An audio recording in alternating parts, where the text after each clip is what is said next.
has a couple more sessions today. This morning, as you can see, we're going to be having a practical demonstration this morning. Lots of herbs and clay and fun things. So we're looking forward to that. So this morning will be practical demonstrations, and then this afternoon he will be giving us a talk about some specific health problems and remedies for those, other than the big three we talked about yesterday. And that talk will be in the sanctuary. And so, but we'll be here all morning, and then we do have a soup and bread lunch. So hopefully you'll be able to stay with us for that and for the rest of the day. Well, Walt Cross is a natural doctor, and he spends a lot of his time as well as the fire chief of the county where he lives in Tennessee.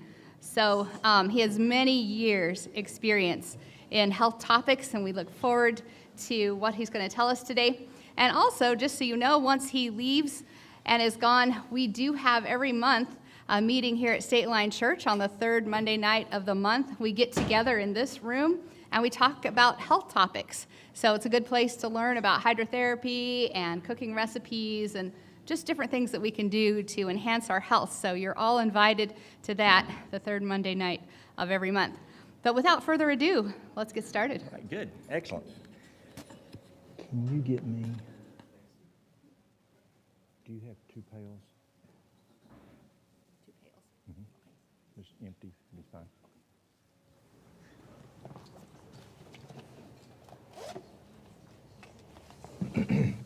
Well, good morning, y'all. Good morning. This is a fun class. Friday night and all day yesterday we had more lecture. Today is going to be a little more hands-on. Depends on how much hands-on y'all want to do.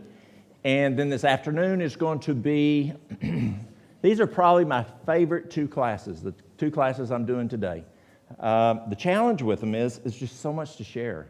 And especially this afternoon, it's just, I was in Dallas, Texas, and finally after 6 hours, I said, guys, we might want to cut this class over, but there's just so much information to share with y'all. Let's start with some of the items. I brought just a few items with us. We have a store. We're located in Newport, Tennessee, which is between Knoxville and Tennessee and Asheville, North Carolina. We're right on the state line where Helene hit. We're still dealing with that. I fly back tomorrow. Tuesday, I have to drive to Nashville to pick up some equipment because of the hurricane. And then Friday, I've got our Commissioner of Commerce and Insurance, which is the state fire marshal, coming to see us. So it's a busy week. But we have, 3,500 some items in our store. And we ship from Australia to Africa. We ship all over the world. And so folks just call us and say, well, I need this. I mostly talk to my son, Walter, and that's kind of what we do. Some things I brought. Yesterday we talked about cardiovascular disease, and do y'all remember what a couple of herbs that are really good for cardiovascular disease? Hawthornberry, so I brought some hawthornberry. And what's the one that we talked about for pulmonary edema, for edema in the legs? Dandelion leaf. Yeah, y'all are great students. Good, excellent. So I brought some dandelion leaf. And then we talked about vitamin D. This is D3. It's 5,000 IUs per drop. Depending on what we do this morning, I brought some bentonite clay. I brought some Asiac. We talked about Asiac tea. It's probably my favorite now as I work with cancer. Asiac is it's a combination of herbs from Canadian Indians that shared it with Cassia, which she turned her name backwards and called it Asiac. But I find tremendous benefit with Asiac tea, both in just building the immune system, but especially if you're fighting cancer. I brought, okay, so let me show you. Hang on a sec, where is it? Okay, this is my 357 Magnum. I carry it on my side all the time. I've got it in this pocket in my fire turnouts. If I'm on the interstate in the middle of the night, working a house fire, working a rescue, it's in my turnouts, my fire turnouts, right here.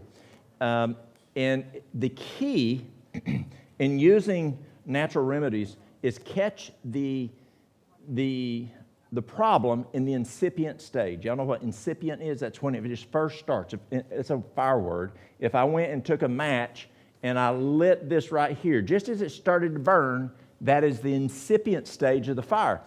Well, do you know how you feel kind of in here, or sometimes feel like an elephant starting to sit on you, or something in here, grab this guy right here. Oil of oregano.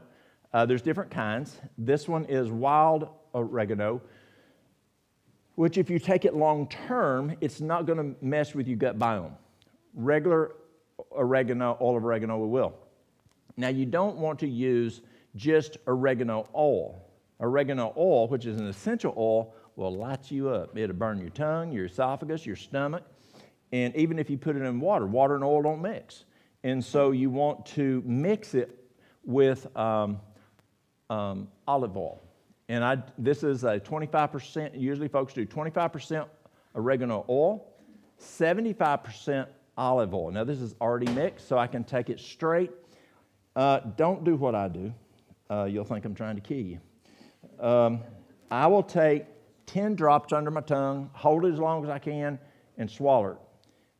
But I need something to chase it with because it can be kind of stout. But this is amazing, oil of oregano, if you're starting to catch them. It's antibacterial, antiviral, it's antifungal. It's also used for mold. Who's ever heard of Dr. Bob Martin? Bob Martin, excellent physician, actually out of Colorado maybe. But he uses it, he taught me to use it for mold, if you have mold toxicity. And he'll start out with like 3 drops, and he will crescendo up to 15 drops. Some people use as much as 30 drops 3 times a day to fight mold. It works very good for mold.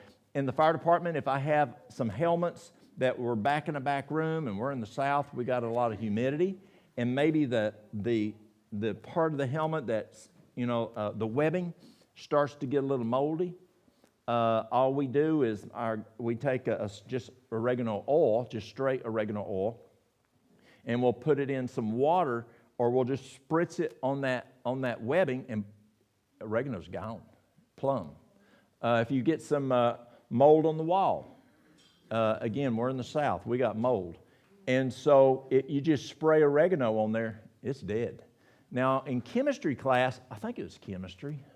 It was either biology or chemistry. I don't remember which one. Maybe you'll remember. I remember the professor in college telling us if you put Clorox on mold, it bleaches it. It doesn't kill it. Is it? I don't know. Well, you leave it for 15 to 20 minutes, it might kill it. Oh, okay, gotcha. So, but this guy will kill it. He will plumb out kill. Yes.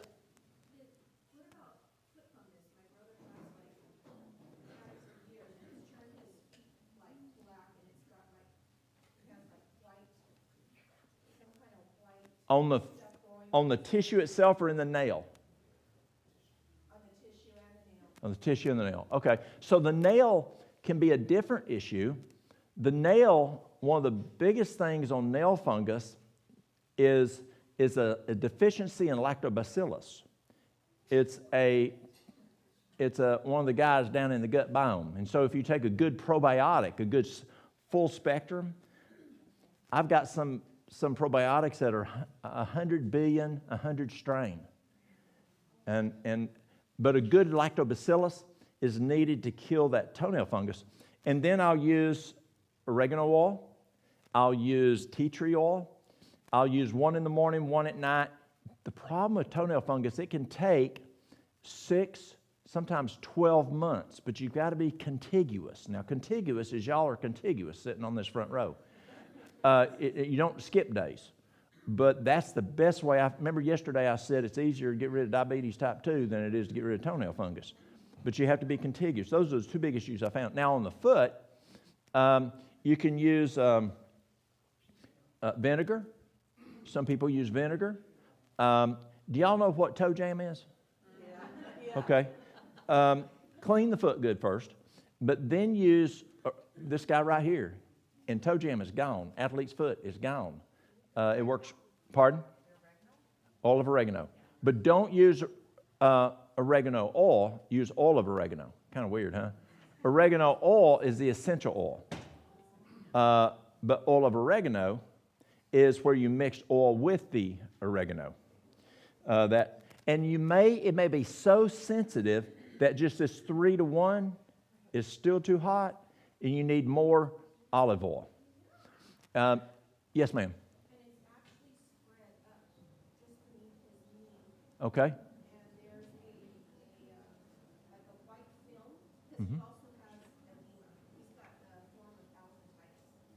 Ooh. So the edema, it's his legs have bleached so much that it's got a white film over it.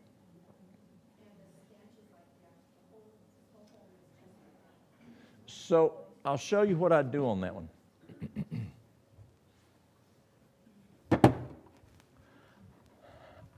I would use these guys, but bigger buckets. I would do hydrotherapy. I would do, depending on the tissue condition. Some people, the tissue is so sensitive you can't do hot and cold. But if you can, that's even better. Bath hot, spigot cold, you can even do ice cold. But if he has a condition of the tissue that he may not be able to tolerate that, and so you're not going to burn it at 100. Textbooks 102, 103. I've read both, but I've blistered at folks at 103. So go down to 100, you're fine. You're still going to have a good contrast. So you put one bucket, say 100 degrees. Oh, good, excellent. I only have one of these. Okay, that works. Thank you, ma'am. Yeah. You want big enough that you can get up proximal, up higher than the affected area. Put that in and do 3 minutes warm. That's going to cause vasodilation. It's going to allow a lot of blood to come there. Then you're going to do vasoconstriction. So you put it in the cool water, say 70 degrees. If he can tolerate it, spigot cold. And for 1 minute.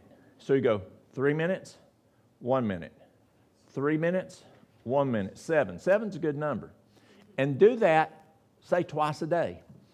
And that's going to increase that vascular flow. Perfect health is perfect circulation. Now, this class is called Kitchen Medicine, or Old Mountain Remedies, hands-on. But I like kitchen medicine because most of this thing, these items, you can get out of the kitchen.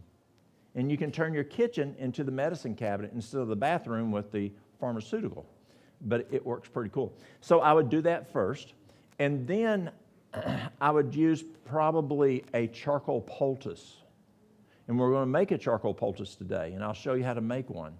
And charcoal poultices, they don't absorb. They adsorb. Y'all know the difference in absorbing and adsorbing? Well, it's like if I have a sponge and if I put water out here and I went across it, it's going to absorb.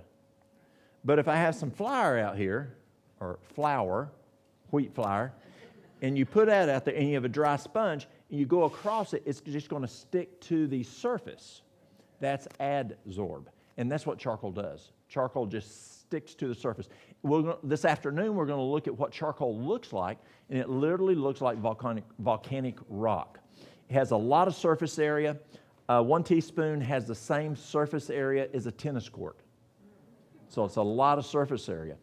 And this is cool. I have a customer of mine. She works at, y'all have heard of Oak Ridge National Laboratories, where the Manhattan Project was, the atom bomb was made. And she works there as, she's some PhD in some highfalutin science, but her specialty is charcoal. Charcoal.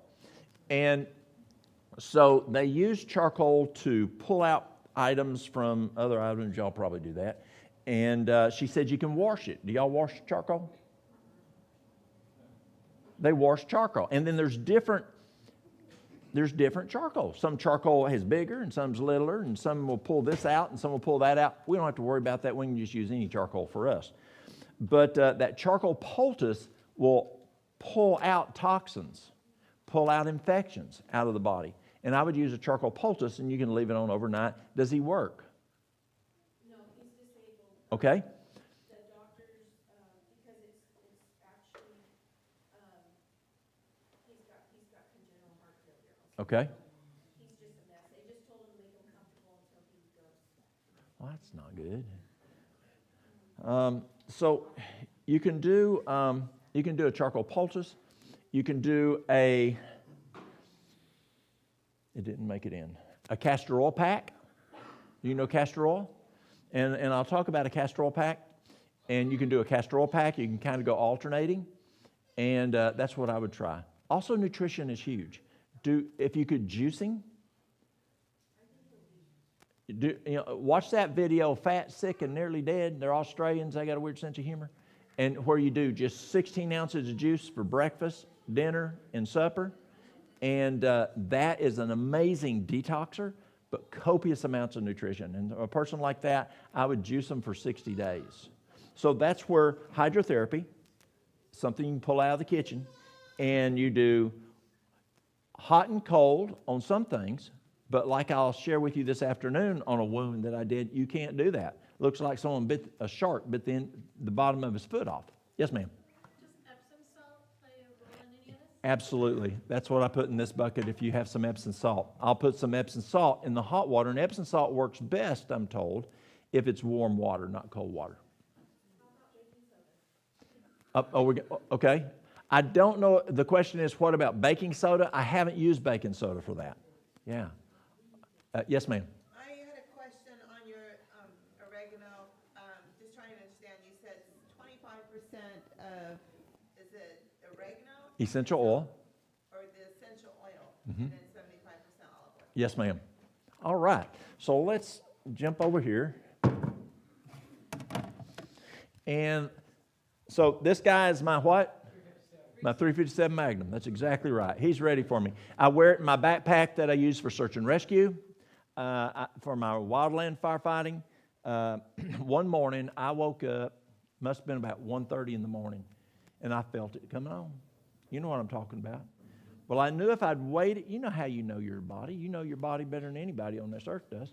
And so God knows it better. But so I knew that if I'd waited till morning, I would have been sick. And so I looked for my oil of oregano. I keep it on by my bed. It was plumb out. I got up, looked at Mary Lou's side. She didn't have none. And so I got up, got dressed, drove to work. Drove off the mountain, drove to work, 30-some minutes away. Got my oil of oregano. I took it, got 2 bottles, went back home, put them on one on her side, one on my side, went back to bed. I didn't get sick. It is phenomenal how well oil of oregano works. If you feel like, so you take it 2 hours later, if you feel like there's a problem, take it again. I don't have time to be sick. I'm speaking a lot. I'm busy a lot. A couple of weeks ago, I felt like something's come on. See, I take a lot of sick people come to see me. I had someone come in the other day, and they wanted to see me, and they come over, and they want talking to us and all, and guess what she had? Strep throat. I have people come in, they're talking to me real close like this, and, I've got COVID. And so I get a lot of exposure. So the other day, I felt like I was coming down with something, and I had something. I could not be sick. I just could not be sick. So I took, how many drops? Good, y'all are good students. So I took 10 drops. 20 minutes later, I took another 10 drops. 20 minutes later, I took another 10 drops. Gone. It was plumb gone. So it's amazing. Now, this is my handgun. This is my dynamite. Alimed. Alimed's phenomenal. It takes 24 of these guys, cloves of garlic, to make 1 drop of this. 24 cloves of garlic to make 1 drop of this. We sell it all over the world to physicians. They use it for, y'all know what MRSA is. It works better than vancomycin. The physicians are using, instead of vanc, they're using this. My son had Lyme disease. Next month will be 13 years he's been Lyme-free. Now, God does the healing, y'all. It's not this. So this, pardon? Oh, you can smell it. So, sell it. Yes, the first 4 people I've got one. Oh, A-L-L-I-M-E-D. Thank you. I can't hear. I need something from my hearing. A-L-L-I-M-E-D. So this lady comes in. I'm sitting down. And I'm talking to this guy, and he he's got diabetes. Was a sheriff in the L.A. area. And Mary Lou comes over and she says, I need your help. Well, she usually doesn't tear me away from somebody, who's sick like that. And so I went over, and there's a lady standing over by the cash register, and she's just squalling. And I said, ma'am, what's wrong? She said, my husband has a type of MRSA that the drugs won't work. And I said, is vancomycin resistant? She said, yes. So y'all in healthcare know what that is. And she said, the doctor just said he's a 10 of 10 in severity, and I don't know what tool he was using to measure with, but he's a 10 of 10 in severity, and there's nothing can be done. So she left the doctor's office. She went to CVS Pharmacy, which is across the street from me, and doing the same thing, begging them for some medication for her husband. And they said, ma'am, there's nothing else can be for your husband. Nothing else. And she just squalled and begged, and they said, go across the street and see Walt, see if he can figure out something for you. So she came across the street. And I said, ma'am, that's very serious stuff. I said, I have something that I know wipes out MRSA very easily, but I've never used it on vancomycin resistant. And she says, I'll try it. I said, okay, does your husband believe in God? Nope. Okay, do you believe in God? Nope. I said, ma'am, the only way that your husband be healed is not by what I have, but by God. God is the only one that can do the healing. So she says, I don't care. I want my husband to live. I want to use it. So I said, okay. So I went back and got it, and I got one of these bottles back out of I keep it in the actually, I keep them in the freezer because we ship them. And I went and got it, and I said, ma'am, again, this will not heal your husband. Only God will heal your husband. She says, okay. I said, do you mind if Mary Lou and I have prayer that God will bless this? She says, I told you. I'll do anything for my husband to live. I said, okay. So I prayed, and Mary Lou prayed, and she bought it. And I told her to do 1 teaspoon twice a day. 1 week later, she comes back, and she says, all excited, she says, it is a 4 out of 10 in severity. I mean, she's excited. 4 out of 10. She's gone. 2 weeks later, a total of 3 weeks, she comes back, and she says, she goes, and I'm not telling you this story about this. Why do you think I'm telling you this story? The power of God. And so I said, well, she comes back in 3 weeks later, so it's 2 weeks after the first time she came, the 4 out of 10. She says, it is plumb gone. Now, y'all know what plumb means? It means totally. She said, it is plumb gone. That was tremendous. And then what she said, I did not expect. She says, my husband now believes in God. Wow. Is that not cool? And she's gone. That was in 2005. A couple years ago, I was working, if you've ever seen when I do my videos at work, there's an herb cabinet behind me, and you see about this much of the herb cabinet's almost, I'd say it's from that corner there to something about to here. And I'm over there working at the herb cabinet, and this lady comes in, and she says, my husband, he's wanting to quit smoking. Do you have anything to help quit smoking? And I said, sure. I said, take a 1/4 of a cup of honey. We've got honey over here. Somewhere. Right in the front, the white lid. The white lid. Oh, there we go. 1/4 of a cup of honey. 3/4 cup of lemon juice. And 1/3 of a teaspoon of peppermint essential oil. She goes, okay. Starts walking out the door. I said, have him take a nip anytime he gets a hankering. Now, you know what a nip is. A little bit. A hankering, a desire for, you know. She might have a hankering for you to give her a kiss every once in a while. So that's a hankering. So she understood. She's from East Tennessee. So she starts out the door, and I said, wait a minute. Don't forget the most important thing. She says, the peppermint or the lemon juice? I said, prayer. She says, you don't remember me, do you? I said, no, ma'am, I don't. Now, this was probably 22 when this happened. And she starts telling me the story. It was that lady.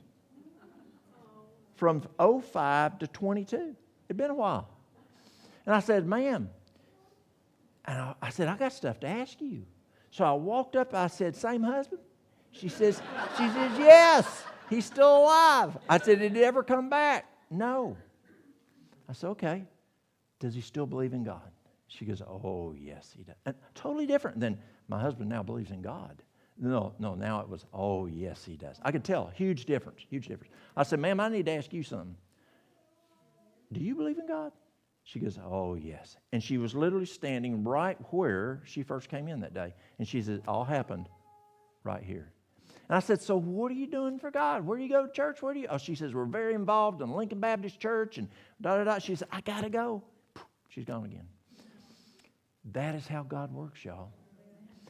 Now, could I have gone to her husband who did not believe in God and she did not believe in God and been as effective? So do you see how these items are the right hand? And how you can mix the two? See how Jesus was so effective as he mixed healing with the gospel? It works.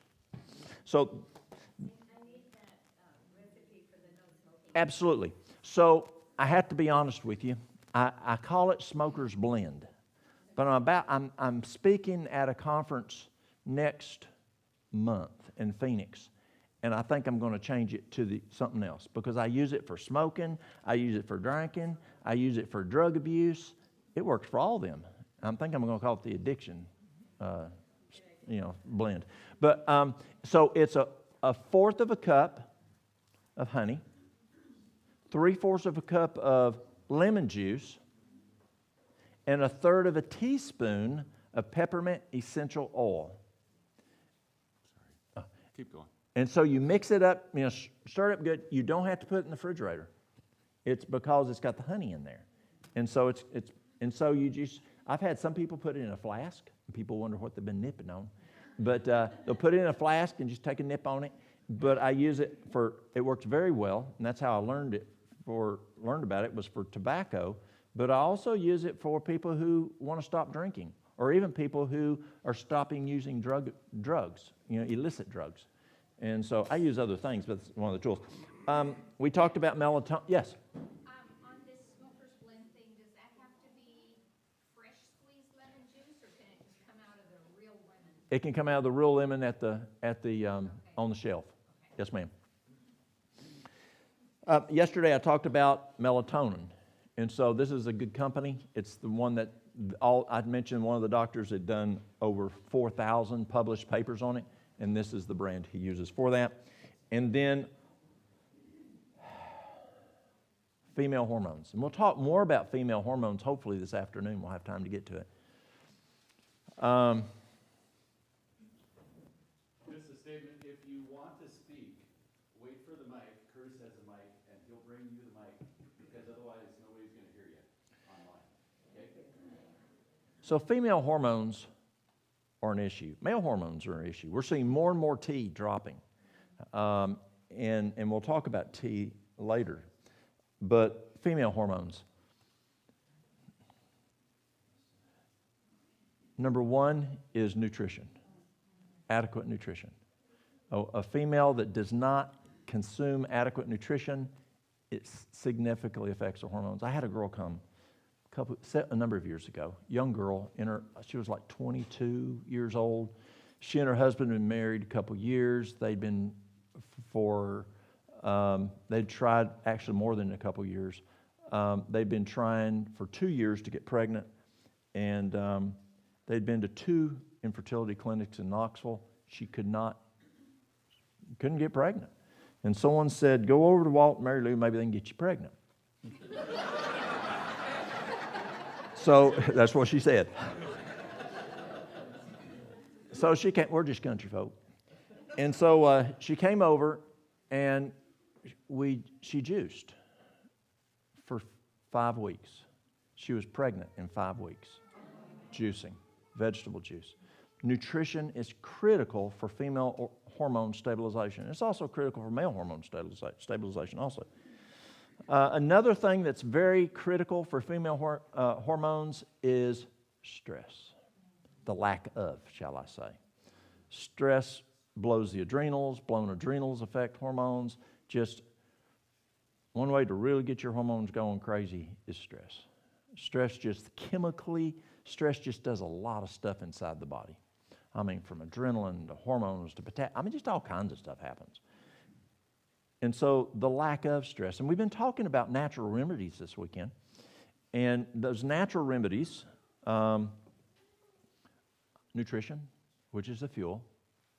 Exercise. We talked about exercise, where 4 times a day is better than just once a day, according to Duke University. Water. We talked a good bit about water. I need water. And so sipping on your water.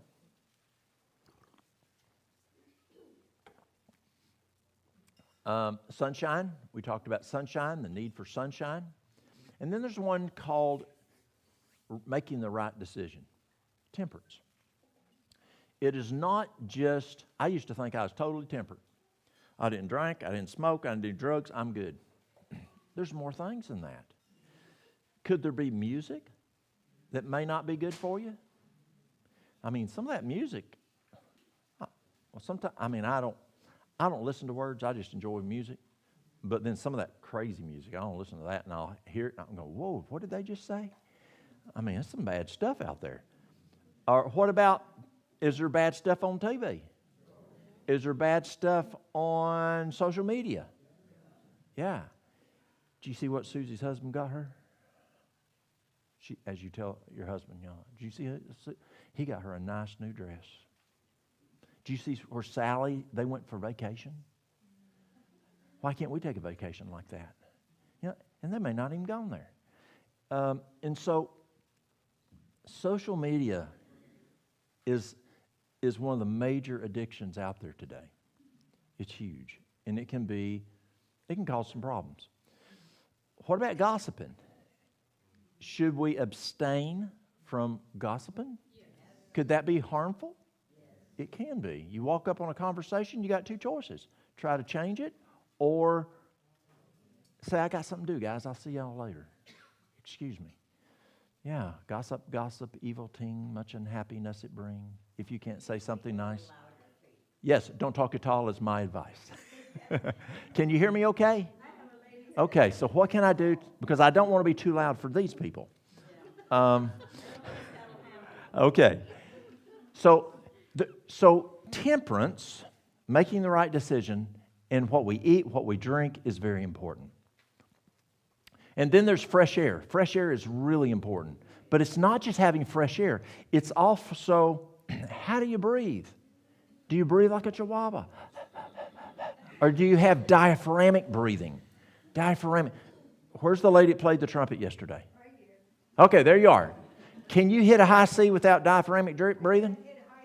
I hit a high C. I have to have diaphragmatic breathing. And with these atrophy lips, sometimes I can hit it, but it's got to be good diaphragmatic breathing. Y'all who've taken voice, you learn diaphragmatic breathing. I remember my voice teacher said, he laid you on the floor, he put a book on your stomach and said, learn to breathe where it went up and down. Diaphragmatic breathing is important. And then we have rest. We talked about rest. And then we talked about trusting God. And then we talked about a ninth one, that I think is also very important. Being happy. Yeah, be happy. I mean, you can choose. Don't be Pollyanna, but be happy. That's important. This for here. And so as I talk about these today, don't forget those 9 doctors. They're important. We can't forget them. So as we look at female hormones, we've got wild yam cream. I found it works very well. It's probably if I picked out the biggest thing that I found to help female hormones, something I use is wild yam cream. If you've listened to Barbara O'Neill, you've heard Barbara talk about it, and it works well. You use a 1/4 teaspoon twice a day. If a gal is still cycling, she stops when the cycle starts for 7 days, then starts again. If a gal has 2 cycles a month, she uses through the second cycle. I had a gal come in not long ago, 3 cycles a month. And she'd had that for 10 years. That poor girl was plumb wore out. And so you continue through those other cycles if you do. But Wild Yam Cream, nettle tea is amazing for female hormones. I had a lady come in one time and she asked me if she needed some nettle. I was working at the herb cabinet, and they own a dude farm, a dude ranch. I mean, her husband comes in with spurs, and she comes in with a cowgirl hat and everything. And I said, I think I'm out. And I looked, and I pulled my nettle jar, nope, plumb out. And I said, let me check down here. As I'm getting down to check underneath for my extras, she says, Walt, you better not be out. If you are, you better get it in quick. She says, many people use that around here. She says, we're going to make national news. Because she says it helps their hormones so well. And another thing that really helps female hormones is flaxseed. Just flaxseed. Just grind up flaxseed, 2 to 3 tablespoons based on your stress, twice a day. It has phytoestrogens, and it works quite well. The phytoestrogens are good to get rid of the bad estrogens. And then there's some videos there you can look at. So over here we had some nettle. This is a type of nettle? Dead nettle, and which grows here. And so nettle is I'm not familiar with this, but I'm going to take it home and plant it. Nettle, which is, people call it nettle, some people call it stinging nettle. Usually marketing doesn't say stinging nettle because people are afraid it's going to sting them. But nettle is the most nutritious herb in North America. It's packed full of nutrients. I was in Alaska not long ago. Remember the little doctor I told you about that looked like a 12-year-old? Well, she comes over for breakfast where we were staying, where Mary Lou and I are staying. And she comes in carrying this stack of leaves. And I said, what's that? She says, breakfast. And so she goes over to the skillet. She's friends with the people we were staying with. And she sets it down, and she gets a skillet, puts some water in there, and she sauteed. It was nettle. And we sauteed nettle for breakfast. When I go to, yes? If you could tell us how much nettle to make tea with? Yes, take a quart of water, make an infusion, and bring it to a boil, turn it off, and put 1/4 of a cup of nettle in there. 1/4 of a cup of this right here. And let it sit for 30 minutes to overnight, and then strain it with a kitchen strainer and drink it throughout the day. So when I go to Minnesota, when I go to Wisconsin, the ladies will put it in soups, they'll put it in stews. Nettle's food. As long as you cook it or dry it, it won't sting you. Now, in Asia, if you had an asthmatic attack, they will strip you from the waist up, and they will whoop your chest and whoop your back with stinging nettle. That will stop. I've never done it to somebody. We got some other stuff over here. But in Asia, that is a common practice. They'll whoop your chest, whoop your back, and light you on fire. The asthmatic attack will stop, but then you keep stinging. And then what they do is they dig a hole and they bury you with just out your head out with clay, and the clay will pull that stinging out. Yeah, amazing. So let's look at what we can do here. We've got some herbs. Oh, yes. You don't have to cook it to get rid of the needles. Yes, I sir. eat them green right out from the field. How do you do it? I pinch it from the bottom side up and then roll it, and that breaks all the needles off, and then you can just eat it. Okay, now let's do it again. So you break it off, you grab it from the bottom. Grab it from the bottom, and you pinch it, and then you roll it. Roll it, what do you mean roll it? Roll it like you're rolling a cigarette. Okay, roll the leaf. Okay, And then you can eat it. really? Cool. Well, thank y'all. All right. So when you look at herbs, see, we learn from each other all the time. If we think we know everything, we're not right. You learn every day. and from each other. Thank you. It's good to learn. So you can do herbs in different ways. When you've got your herbs like these guys, like the nettle and the oat straw and the turmeric and whatever, you can use those as a tea. You can powderize them and put them in a capsule. You can use them as a poultice. There's various ways you can use herbs like this. But herbs like this, there's a problem. The shelf life. You know, optimum is within 6 months of picking it, but definitely within the year. You want it within that season. Yes? What if you freeze dry it? Okay, that's a good question. Freeze dry. Who has a freeze dryer? Aren't they cool? Yeah. What's your favorite thing to freeze dry? Everything. Have you done herbs? Okay, how's that work out? I haven't done that yet. Excellent. What's your favorite thing to freeze dry? Fruit, yeah. Bananas? Yeah, I like cherry tomatoes. Boy, I mean, it's amazing freeze dry. I haven't tried that. So you're saying, so is it going to work just like, how's it compare in the herbs like where this is just dried? Even better, I would think. And now that's going to last then, like everything, 25 years? That's really cool. Because I know the food's going to last 25 when we freeze dry. I need to start freeze drying my herbs. So you have herbs like this. So how do you put herbs up? Do y'all put food up around here? So if you have some tomatoes, how do you put tomatoes up? You can them. Or freeze them. So how do you put up herbs? Freeze drying. Yeah.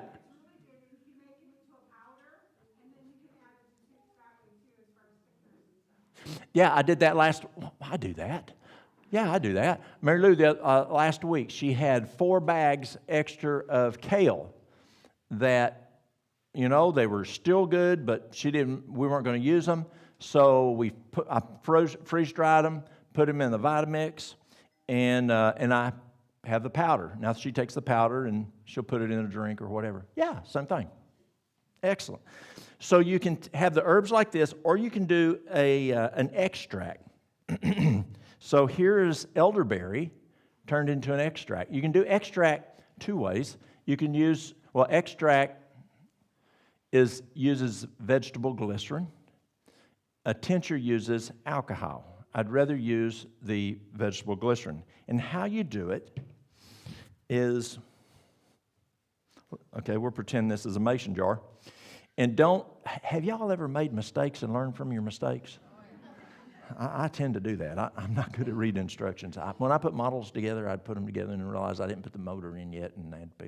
Anyway, so I wanted to make some extract of nettle. No, it wasn't. It was wild lettuce. So I thought, I'll just fill it pretty good up with some herb, and then I'll put my vegetable glycerin and distilled water in there. The ratio on the vegetable glycerin and the distilled water, you want at least 65% vegetable glycerin, 35% distilled water. Some people do 70-30.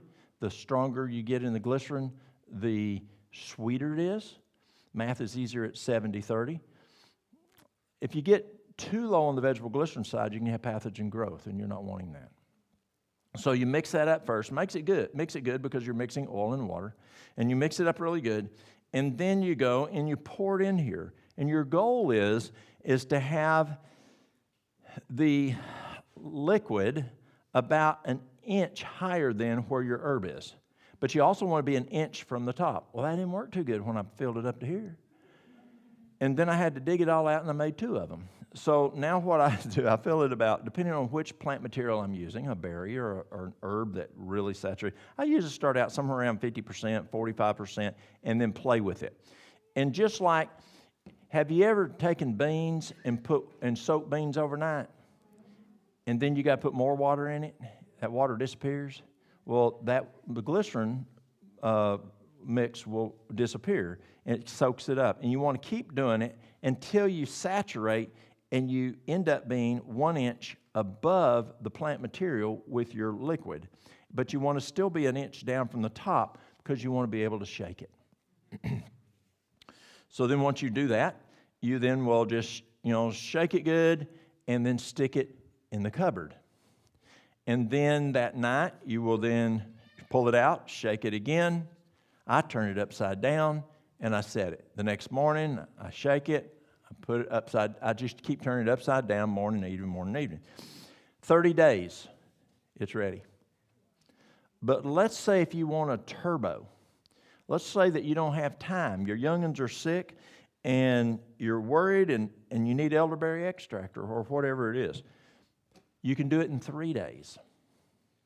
And what you do is you get a crock pot, like y'all have over there. We'll pretend this is a crock pot. But you got to have a crock pot that goes low. And then you will put put some water in the bottom, decent amount of water, but you don't want it floating around. And on low, and you let it sit there, and you still shake it twice a day, but you'll be done in 3 days. Now here's where you have to be careful. If you go to work early in the morning, you come home late at night, you don't want that water to totally evaporate out, or you'll scald your material, and you'll burn it. And so you got to make sure that water is not going to be an issue of going out. And that's how you make an extract. Extracts are nice because I can bring it with me. It's going to last several years. You don't have to make a tea, and you can use it, where you are. I have folks that have, let's say a guy has prostate problems. So we'll use Podiarco, 2 ml, because that guy is just not going to make a tea. He's not going to, probably. And plus it's Podiarco, and so you need, I don't know if I brought Podiarco. Yep. It's a bark, so you're going to make a decoction. And so you simmer it for 20 minutes. He doesn't have the time to do that. People don't have time no more. And so what you do is you do an extract, and he's going to do 2 mLs 1 to 3 times a day, and he can take it with him. It's a 1 ounce bottle like this right here, put it in his pocket, whatever, and he can take it on the trip with him. And then we'll do a black seed oil, which is an extract. It's either in a bottle like this or it's in a bottle like this. And it's just easier to work with. The oils, we'll do a black seed oil, or we'll do an extract in a bottle like this. It's just easier to work with. Yes? Back to your elderberry crock pot. Back to the elderberry in a crock pot, were you talking about the fresh berries? Okay, now elderberries, you have to cook them. And so just follow your recipe on that one. And then you have to watch for the stem, though, right? Yeah, elderberry is different than the others. You have to Okay. fix those different. Okay. Yes. I had a question on the, so I do Mullen tea. I do it in whiskey. They say So that's it a lasts, tincture. Yeah, they say it lasts up to 2 years. Is that correct? Probably 2.5 to 3 years. 2.5 to 3 years. Yes. Okay. And then I was going to ask on the oregano. If I'm traveling and I start feeling sick, can I take it on an empty stomach, or do I have to have food in my stomach? I just chase it with water. You don't have to have food in your stomach. It depends on, it's not a cookie cutter. Everyone's different. It may mess with your stomach, and you may have to have food on your stomach. But most of the time, you don't have to. Yes. So I'm on dialysis, and I have a really high PTH. That's kind of going back to the hormones. So I'm wondering if you know anything about hyperparathyroidism, and are there any herbs that can help bring it down? Hyperthyroidism? Hyperparathyroidism. Hyperparathyroid. I don't know on that one. Sorry. I've worked with that, but I don't know something that works. Yes. I like big bats, and I don't have a big bat for that one. Yes. So I have a question. Oh, sorry. I have a question. You talked about the wild yam cream and the Paul D'Arco and stuff, and I know some of these things you can get in supplements, and I was just curious, as far as doing the herbs or is the supplements then? On the not wild working? yam. Yeah. Yes. So I have found that the wild yam cream transdermally, for the most part, works better. But I do have ladies that will buy the wild yam bulk and make a tea out of it. And for some ladies, it works as well. So it just depends on that lady. And I know you can get Paul Diarco and some of the health. Yes, you can. I was just curious. Yes, Padiarco, you have to try it out yourself and see what works the best. Because some people, they tell me the extract works better for them. Some people tell me the tea works better. Some people tell me the capsules work better. Where it's here or whether it's real, I don't know. But if it's here, it's still going to work better, I think. Because they believe. No other questions. Okay, so we have the bulk herb, we have the extract, and then we have this guy here, the essential oil, which is a combination here. Now, essential oils are herbs on steroids. They're amazing. 1 drop of peppermint essential oil, you'll have to drink 28 cups of peppermint tea. Is that not phenomenal? It's amazing. And so the essential oils are super, super powerful, very concentrated. And they will, the way you make essential oils are you will distill it or you will you'll press it like your citrus. So that's the 3 ways of doing the herbs. And so let's talk about some herbs. So we talked about nettle. Nettle is great for female hormones. It's great for adrenals. If you need calcium, it's a good source of calcium. And so doing nettle tea. Also, it does have a side effect. I've only found it true for men, not women. Now, Mary Lou says, because of that side effect, I need to drink this. After about 6 months of drinking this every day, men tell me this goes back to its normal color. So Mary Lou says, I need to do it. I told her I'll just use some grease and just give her a hard time. But I do have men tell me that their hair, and I see them, they come in, they tell me, and their hair is going back to their normal color. But I've never had it happen for ladies, and I don't know what that is. Nettle, yeah. So in cases where hair is recede, have you noticed that can bring hair back? Not nettle. Not nettle. The question is, what about receding hair? But what I found is guys are coming in, and what is working is castor oil and rosemary essential oil. Okay. They're using both of them, and I am seeing the hair coming back. Okay. Yes. Oat straw. Oat straw is good for female hormones. Excellent for female hormones. Just make a tea out of it. Slippery elm is one of my favorite herbs. Is that dried oat straw? Yes, sir. Dried oat straw. Dried oat straw. Yes, sir. Slippery elm.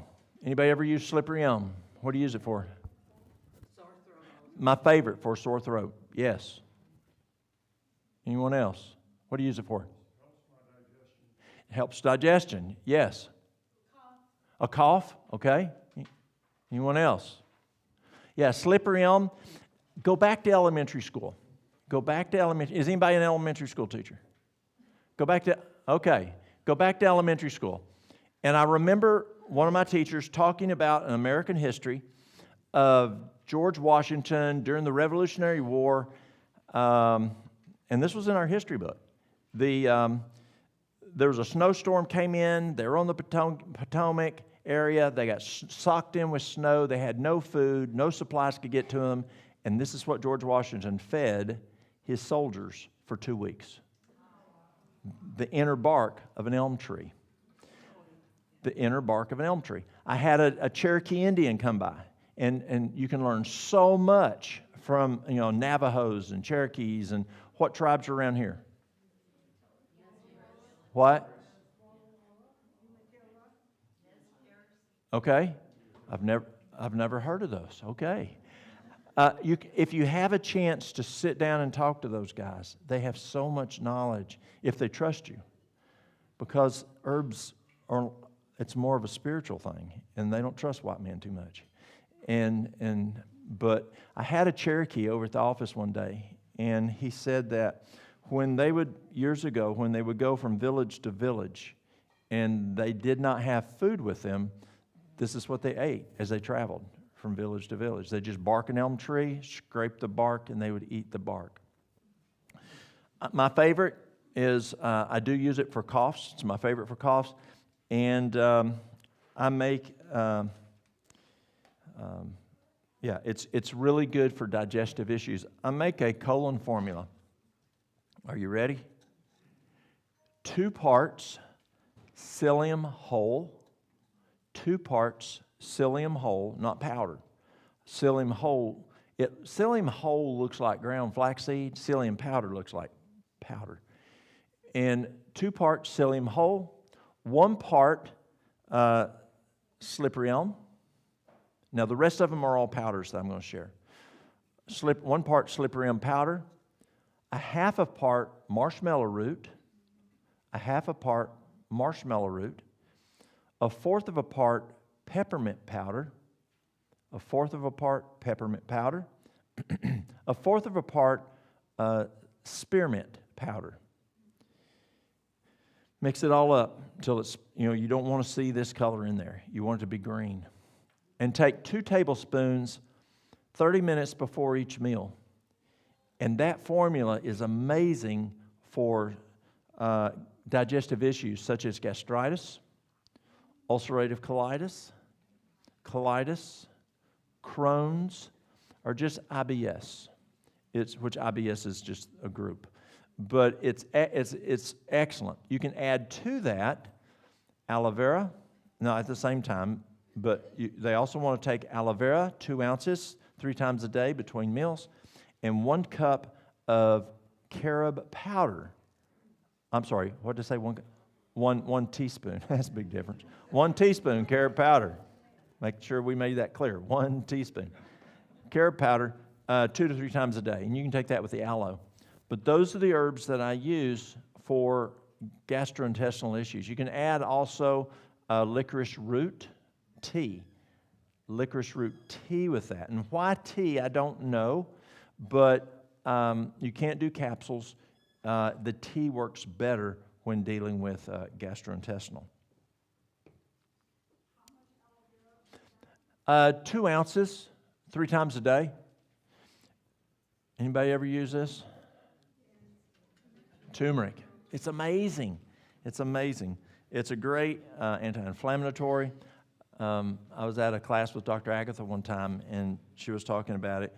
And she would do a teaspoon twice a day, put it in water, and someone says, "How much water?" She says, "Well, how much nasty you want to drink?" So water's just the carrier. So the least amount would be easier maybe. But turmeric is very good. You can get it concentrated. There's something called Terry. I've talked about Terry Naturally several times this week. And because I like them because they have good products, but also I like them because they have a money-back guarantee on all their products. If it doesn't work for you, take it back, get your money back. They have a product called Curamed. Curamed. You would have to have 500 capsules of this right here to equal 1 capsule of Curamed. That's how strong it is. It's kind of like the Alimed. At 1 teaspoon is over 2,200 cloves of garlic. So that works very well for inflammation. Then they have one called Curman. My father had injured he got injured numerous times on the farm. He had 4 back surgeries. He was on a morphine pump, and it wasn't working to cut the edge. And so we used the Curamin, which is from turmeric also by Terry Naturally. He did 3 in the morning, 2 at noon, and it worked better than the morphine pump. So that's a good thing. Yeah, but turmeric's a good product. Give us the amount that you put in water. Say a teaspoon. Mm-hmm. Mm-hmm. Just a little water. Just play with the water for taste, because it's stout. Yes. This is another one of my favorites. Can you recognize what it is? Golden seal. Golden seal. Now, does yaller root grow out here? Yaller root. Yaller root. Yellow. You know, like the movie Old Yaller? Yaller root, it grows in Appalachia. I'm very blessed to live in Appalachia because the most herbs in North America are in the Appalachian Mountains. And yaller root and golden seal are Siamese twins. Now, what do y'all have out here that is called poor man's golden seal? Oregon grapefruit. You have golden. Do you have Oregon grapefruit? Okay. That if you don't have golden seal, then Oregon grapefruit will work also. Golden seal I use a lot. If you have, let's say you've got, let's say you have strep throat. Take a teaspoon, put it in a cup of water, make an infusion, and you know, you take. I'll come to that in just a minute. So an infusion, you take the water, bring the water to a boil. Let's make it easy for y'all. So let's say this is your cup of water. Put a cup in there, and you put it in there, and then take your water, bring it to a boil, plumb turn it off, pour it in here, let it sit for 30 minutes. And I'll use this kind of a cup, jar. I'll put it on here, I'll shake it up, and what you do if you have strep throat is you take enough that you can gargle. Enough that you can gargle. Gargle for 2 minutes. That's going to get it against the pustules, and then you swallow it. That's the hard part because it's nasty. And do that every waking 2 hours. Strep throat is usually gone within 24 hours. It may go as much as 48, but usually within 2 hours, 24 hours, strep throat's gone. There's a question back here. Does someone have a mic? Gentleman back over here.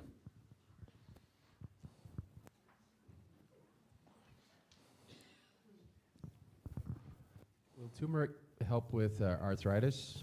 Yes, it can. Okay. We use it for arthritis. Like, would it be useful even just to do a turmeric tea every day at work, on the way to work? Yes. The problem with arthritis is the issue, what's causing it? You know, is it wheat? Wheat is, Dr. Thrash taught me that just one wheat cracker can kick on arthritis for 2 to 2.5 months. So remember the sandpaper we talked about. You put medicine on it, but I keep rubbing it with sandpaper. So yes, it can help, but where I see the biggest success with arthritis is if a person discontinues using wheat. Oh, mine is like where I've had damage. Okay, so I would use I would try the turmeric. Another great tool for arthritis is MSM, Mary Sam Mary. You've heard of DMSO for horses. MSM turns into DMSO in the body. And so you can do a teaspoon twice a day of the MSM and some water. Week 1, week 2 thereon, do 2 teaspoons twice a day. The challenge with MSM is you cannot use water that has chlorine in it because chlorine neutralizes it. And you can't have it in the stomach with citrus because citrus neutralizes it. So you can do it, say, 30 minutes before you eat breakfast, and then you can have citrus for breakfast. But MSM is a great tool also for arthritis. Also with arthritis, take a look at your nightshades, tomatoes, potatoes, eggplant, pepper, tobacco. Even if you don't smoke, if you're around tobacco, just breathing it, that can cause arthritic issues or inflammation. Another item is lobelia. How many of y'all know the plant lobelia? It's a great herb. It is a nightshade. And so if you're having challenges with those nightshades, then you have to be careful with lobelia. Yes, sir? Is there a test that we can find or take that identifies what's aggravating arthritis? There are tests that you can take that they can do. It's like pricks that they do you and they can tell what you're allergic to. Yes. Okay, what are those tests called? Yeah. Okay.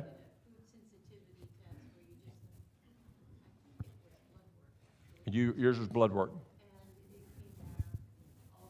Okay.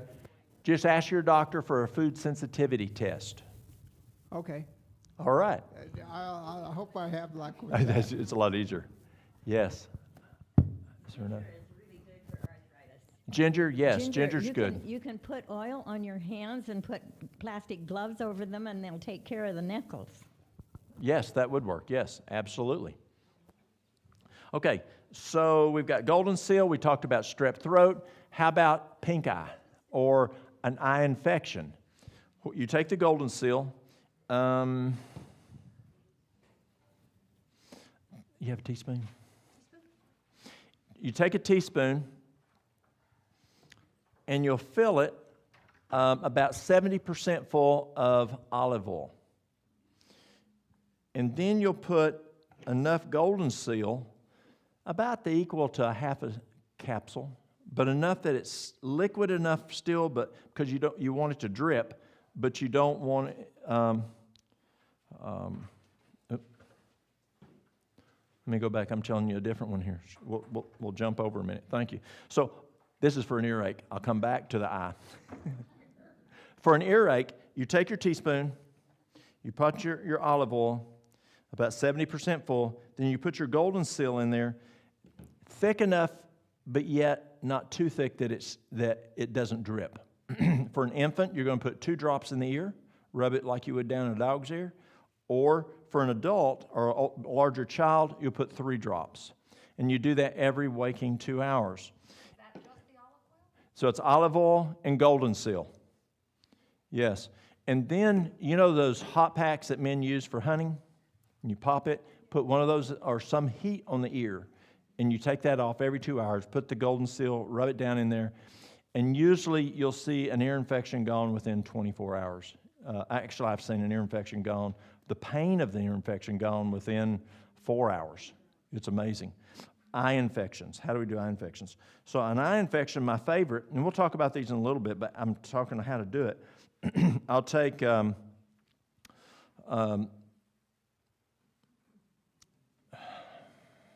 let's say an ounce of water, 1/8 of a teaspoon of golden seal, 1/8 of a teaspoon in an ounce of water.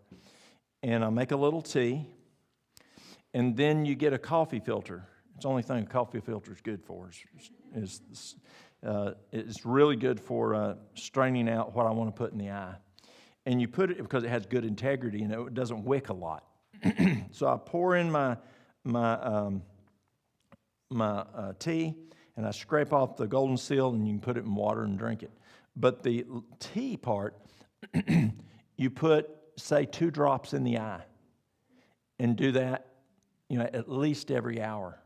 But that will kill an eye infection very rapidly. Works very well. You can also spray your eye with colloidal silver. That's another good tool that you can use. On a sty is a different situation. If there's infection, yes, but a sty, a lot of times you can have a tear duct problem. And so, remember the eye doctor I mentioned the other day that worked with me? What he would do is, number one, is make sure there's no makeup. And then he will take a toothbrush, a soft toothbrush, and put some baby shampoo. And then he just massages that duct until it opens. He said you can go to an eye doctor and they can suck that that out. Do y'all do that? No, you're dental. And so, but that's what I use for a sty, is I just massage that area. Do you recommend silver drops in the eye? Colloidal silver? Yes. Yes, ma'am. I use it. I've got contacts and glasses. I have to use both. And there's times I'll get an infection because I'm messing with it or whatever, and I'll use colloidal silver or I'll use golden seal. Colloidal silver is easier on the road because it's a little spray bottle I can spray in there. Works really good. Yes, ma'am. What about cranberry juice? Have you ever done much with that? I have discovered that with coughing, if I just keep my throat coated with cranberry juice, it sloughs off the bacteria and it's gone. I've never tried that. Thank you. So y'all heard her. She uses cranberry juice for coughs. Good. All right. Let's see what else we have. We've got honey. Honey is, Bible says a little honey every day. Is there another? Go ahead. Yes? The sty in the eye. I just rubbed a little bit of tea tree oil on the lid of my eye, and it was gone within 24 hours. That's excellent. So use tea tree oil. Tea tree oil is a great tool. You just have to be careful the essential oil is getting into the eye. Yeah.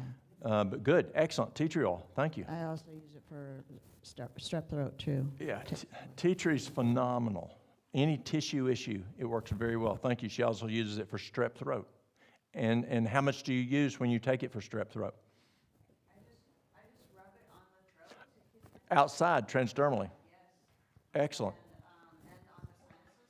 'Cause Mm-hmm. anytime you have anything in your throat, it's going to be either going up or down. So Yes. I rub it on my sinuses and my throat. With my daughter, anytime I get a sore throat, I put tea tree on. Excellent. Good. Tea tree oil is very powerful. Thank you. Honey's a great tool. The Bible says use a little honey every day. It's good for you. We use it for burns. We use it for wounds. I use it for, it's great for wound care. What is the best honey that they have found to use for wounds? Manuka, yes. But honey's a great tool. I'll make something with several things with honey in just a little bit.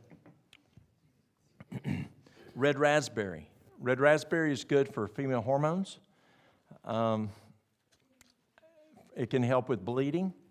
But what works best for bleeding is shepherd's purse. Remember the lady with an issue of blood? And I get those ladies quite often. And shepherd's purse is my number one tool. But also red raspberry can be beneficial. If you don't have shepherd's purse yet, you can start with the red raspberry and then get the shepherd's purse. You're doing a quart of water, a fourth of a cup of the shepherd's purse, up to a half a cup. And shepherd's purse, usually the bleeding will be gone within a day. The worst case I've ever worked with, it took 3 days, but this lady had been bleeding for a long time, and she had to sit on 2 towels. That's how bad it was. Poor lady. But shepherd's purse is great for that. Another favorite of mine, I don't use it as much anymore as I used to, and that's wild lettuce. Wild lettuce, Jamaican dogwood, California poppy. Wild lettuce, Jamaican dogwood, California poppy. Those are great painkillers. I'll take a quart of water, make an infusion, and I'll put a cup of wild lettuce in there. If I want it to even be stronger, I'll put a cup of skullcap in there. Skullcap is another nervine, and it helps also. And you drink a cup every waking 2 hours to least dosing. So if it works well, go to 3 hours. Works well, go to 4 hours. What least dosing works? We use wild lettuce for cancer a lot, especially bone cancer is very painful, and it's a great tool. I don't use it as much anymore because I used to use it a lot for arthritis pain, but now that I've found the Curamed and the Curamin, people would rather take a pill and deal with, and I like that better because I'm backing up a stage. So whatever the cause is, I'd rather get rid of that, like the wheat or whatever it is. It causes inflammation. Then the inflammation causes the pain. So if I can back up and get rid of the inflammation with the turmeric, I'd rather do that, and then I don't have to just mask with the wild lettuce. So as you learn, you do things different. Skullcap, but wild lettuce is a great painkiller. Skullcap, Dr. Strachan taught me to use it for depression.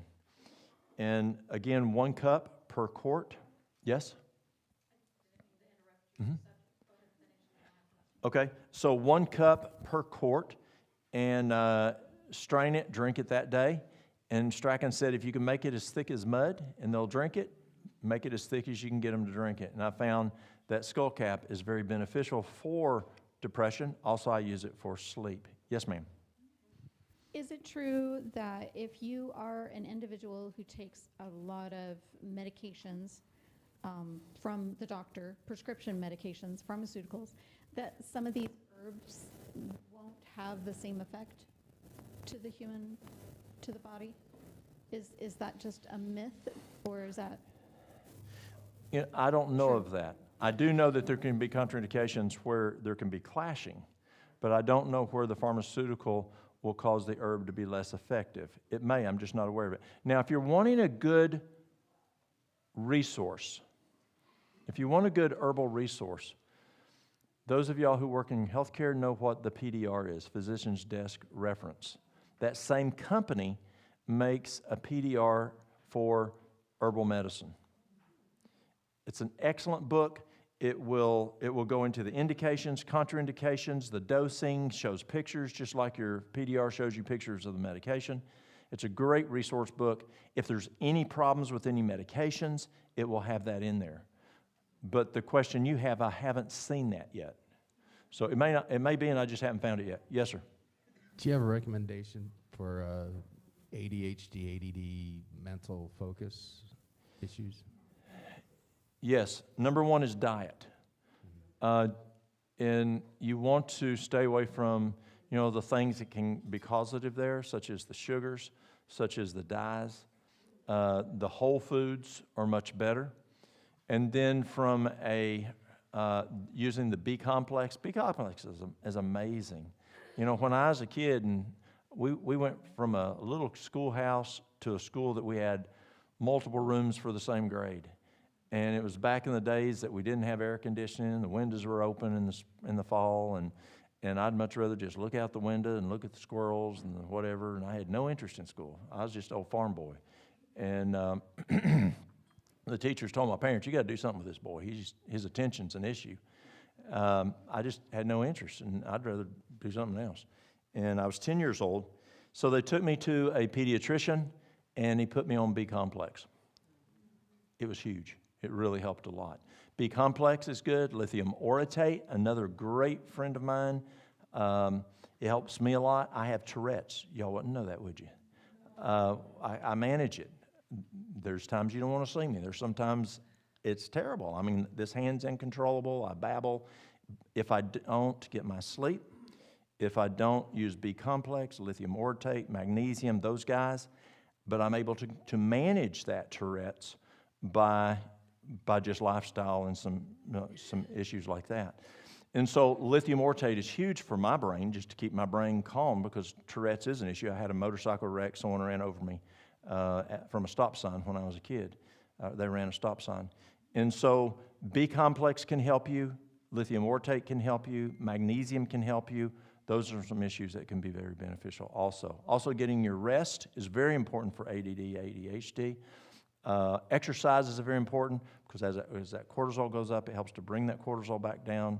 It helps to manage those things. Caffeine's an issue with that. So it's a combination of what you don't do to cause it, but then giving the things to you that you need. Yes, ma'am. So you mentioned Cortisol? Mm-hmm. relatively active with a healthy diet, I'd say. Okay. The two good ways to lower cortisol, one is exercise. Exercise is a great way to lower cortisol. And let me think, what's the other item called?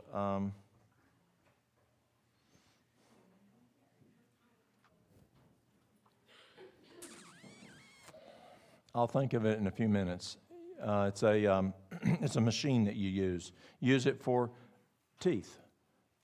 Dr. Chester Clark, Dr. Clark, he uses it for when he has when he cleans out a tooth before he puts a filling in. He put ozone. That's it. Y'all ever use ozone? So ozone is a great way to lower cortisol. Yeah, it's very fast to lower cortisol. Yes. Yes, sir. What is your definition of exercise? Yeah, exercise. Thank you for another cup. I was telling one of our ladies, nurses, last night, where I don't see her, I guess, that my nurses used to say back in the days when they used to push med carts, "Oh, I'm exercising, I'm pushing the med cart." There's two kinds of exercise. One is cardiac, And Duke University found you do best if you do that 4 times a day. The human body, little kids do it. They have, you know, when we were kids, we had recess in the morning, recess after dinner, recess in the afternoon, went home and played. And so Duke applied that to adults, significantly improved treatment of all kinds of diseases. We know, and I missed telling y'all something yesterday. Loma Linda found that a 20-minute power walk lowers blood sugar more than 1 shot of insulin. Is that not amazing? A 20-minute power walk lowers the blood sugar more than 1 shot of insulin. And so when you're exercising 4 times a day, that's like you're taking 4 shots of insulin to help manage that blood sugar. So there's cardiac exercise, and then there's resistant, where you're using, it could be like your mini trampoline. It can be cardiac, but also that's really good because it increases the lymphatic system, or where you're using bands, where you're using weights. Question here. Question back there first. Okay. Lithium orotate would you use? It depends. For patients with Alzheimer's fits, and there's a question on Alzheimer's yesterday, they use 100 to 105 milligrams of lithium orotate. There's aspartate, but orotate works better. It's a whole lot different than what we used in the pharmaceutical side that we're doing 300, 600, 1,200 milligrams of lithium. This is an element in the ground. They're like lithium springs. There's mineral springs where it comes up out of the ground in water. But normally it's 5 to 10 milligrams 3 times a day. It's usually I do real well if I'll do, it depends. It depends on if I get my sleep. It depends on my stress. Stress is huge on Tourette's. If I'm late for something, I'm in trouble. Literally, I'm in trouble. That's probably my biggest trigger is being late because I don't like, being late. And so that's an issue. So I might take 10 milligrams. It doesn't take a whole lot. It's pretty good. Yeah. So you were talking about mini tramp jumping. Would jump rope do the same thing? Very similar. Very similar? Yeah. The difference in the mini trampoline is when you come down, you've got a G-force there. And so you have a little bit benefit. You're definitely going to have good lymphatic movement with the jumping rope, but there is a little difference with the mini trampoline based on the G-force. Yes. Yes. Do the herbs and things that you prescribe, do they work better with fasting? Have you ever... I don't know about if they work better with fasting. There are some things that work better with food and some things work better with an empty stomach. But I don't know about fasting. Hi. I just had a question. I have a 30-year-old autistic nonverbal son. Would you have anything that would support brain support that you would suggest? Yes, 30 years old? Yes. Yes. I have a 31-year-old. So the key again is the organ involved is the brain. That's your primary issue. But also look at your secondary and tertiaries. What is digestion doing? At 30, he shouldn't be having any cardiac issues, but he could be having digestion issues. And digestion issues can affect brain function issues. So make sure he has good digestion. He's got good flora. This is amazing. This is just, there's so much that we're learning. MIT is doing some great research on gut biome. So you've heard of, and I'll come back to that because it's important, fecal transplants. This is crazy. So you take a person, let's say you have, you just don't want a fecal transplant of anybody. So let's say you take it of your sibling. And so they take their feces and put it in a capsule, and you take that capsule.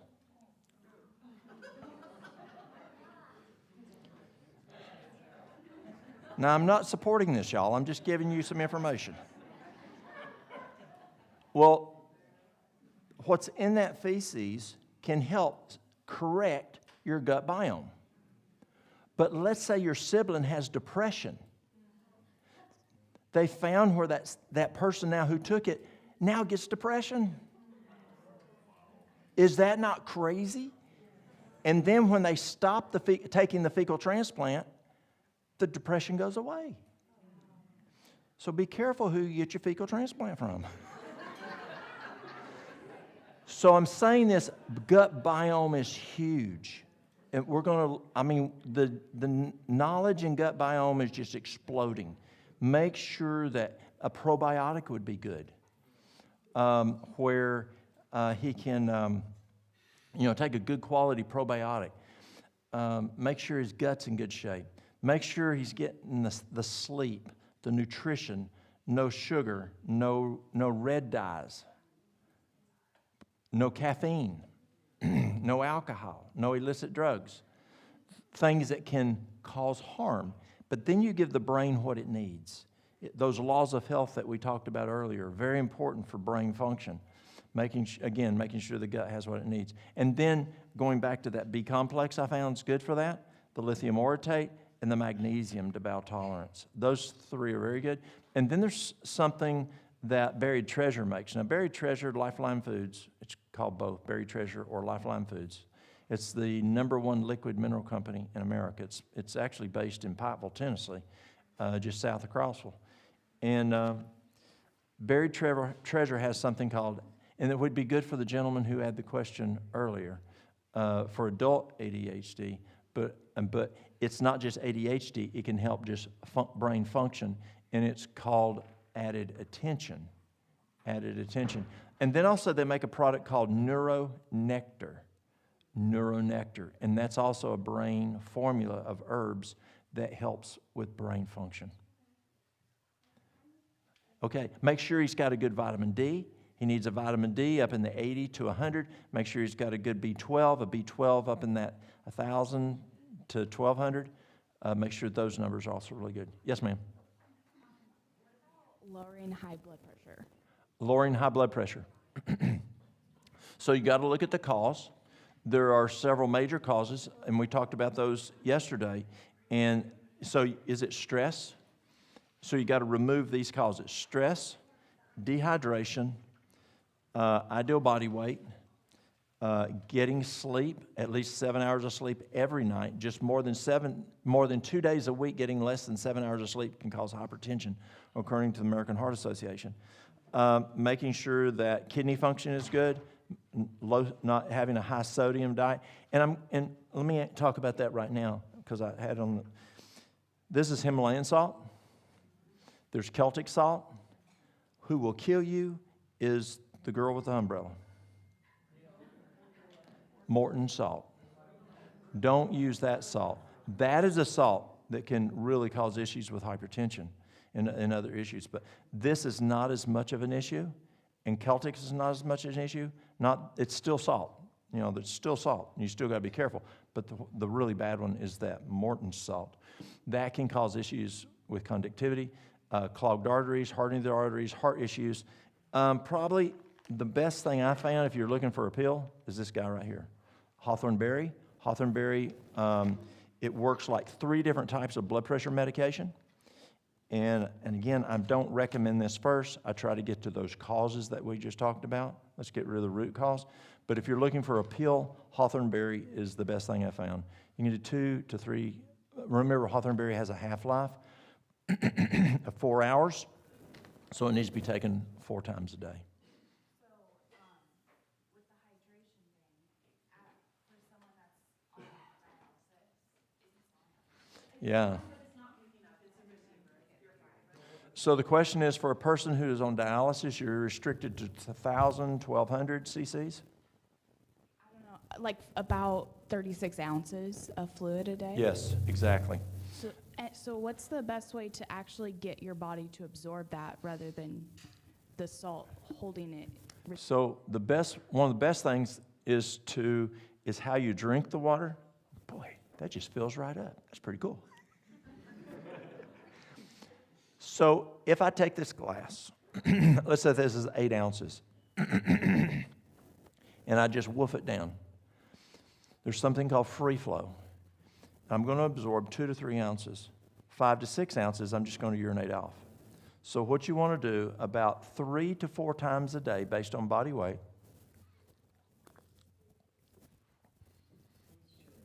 Do that right there. That is going to have better absorption. You'll have less free flow, so you get more for it. Every half hour. Did I say a day? That didn't make sense, did it? Every half hour. Except when you, 15 minutes before you eat, while you eat, and or after you eat. Usually, if I'm somewhere around, my wife's around, says, no, you said that wrong.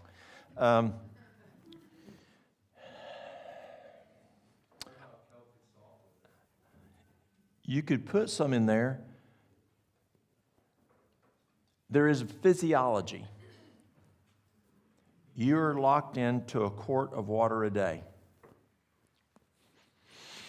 But there's an extra tool that you can ask for. Pray. Ask God to multiply it to where it works even better than what it normally does. God has that ability. He really does. And because of your situation, you're only able to drink a quart of water a day. And that's normal for dialysis. But ask God to bless the water that you do drink, that it's able to do its job, if that makes sense.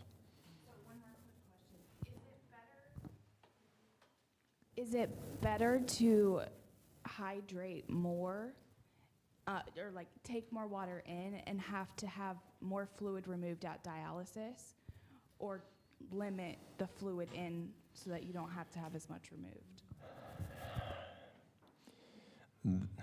That depends on which doctor you're talking to. Most of your nephrologists are going to limit it. But you will have some that will say, let's see what we can do here. So I don't want to jump on your nephrologist's toes. And so pray about it and see what can happen. Because I know the standard is they would rather you just stick to the quart and don't do any more. But and again, I don't know your specific situation and what can happen with you. Yeah, it's a good question. Yes? Yeah, I was wondering about your... For non-diabetic... Hang on, just got someone back there. Hang on just a sec.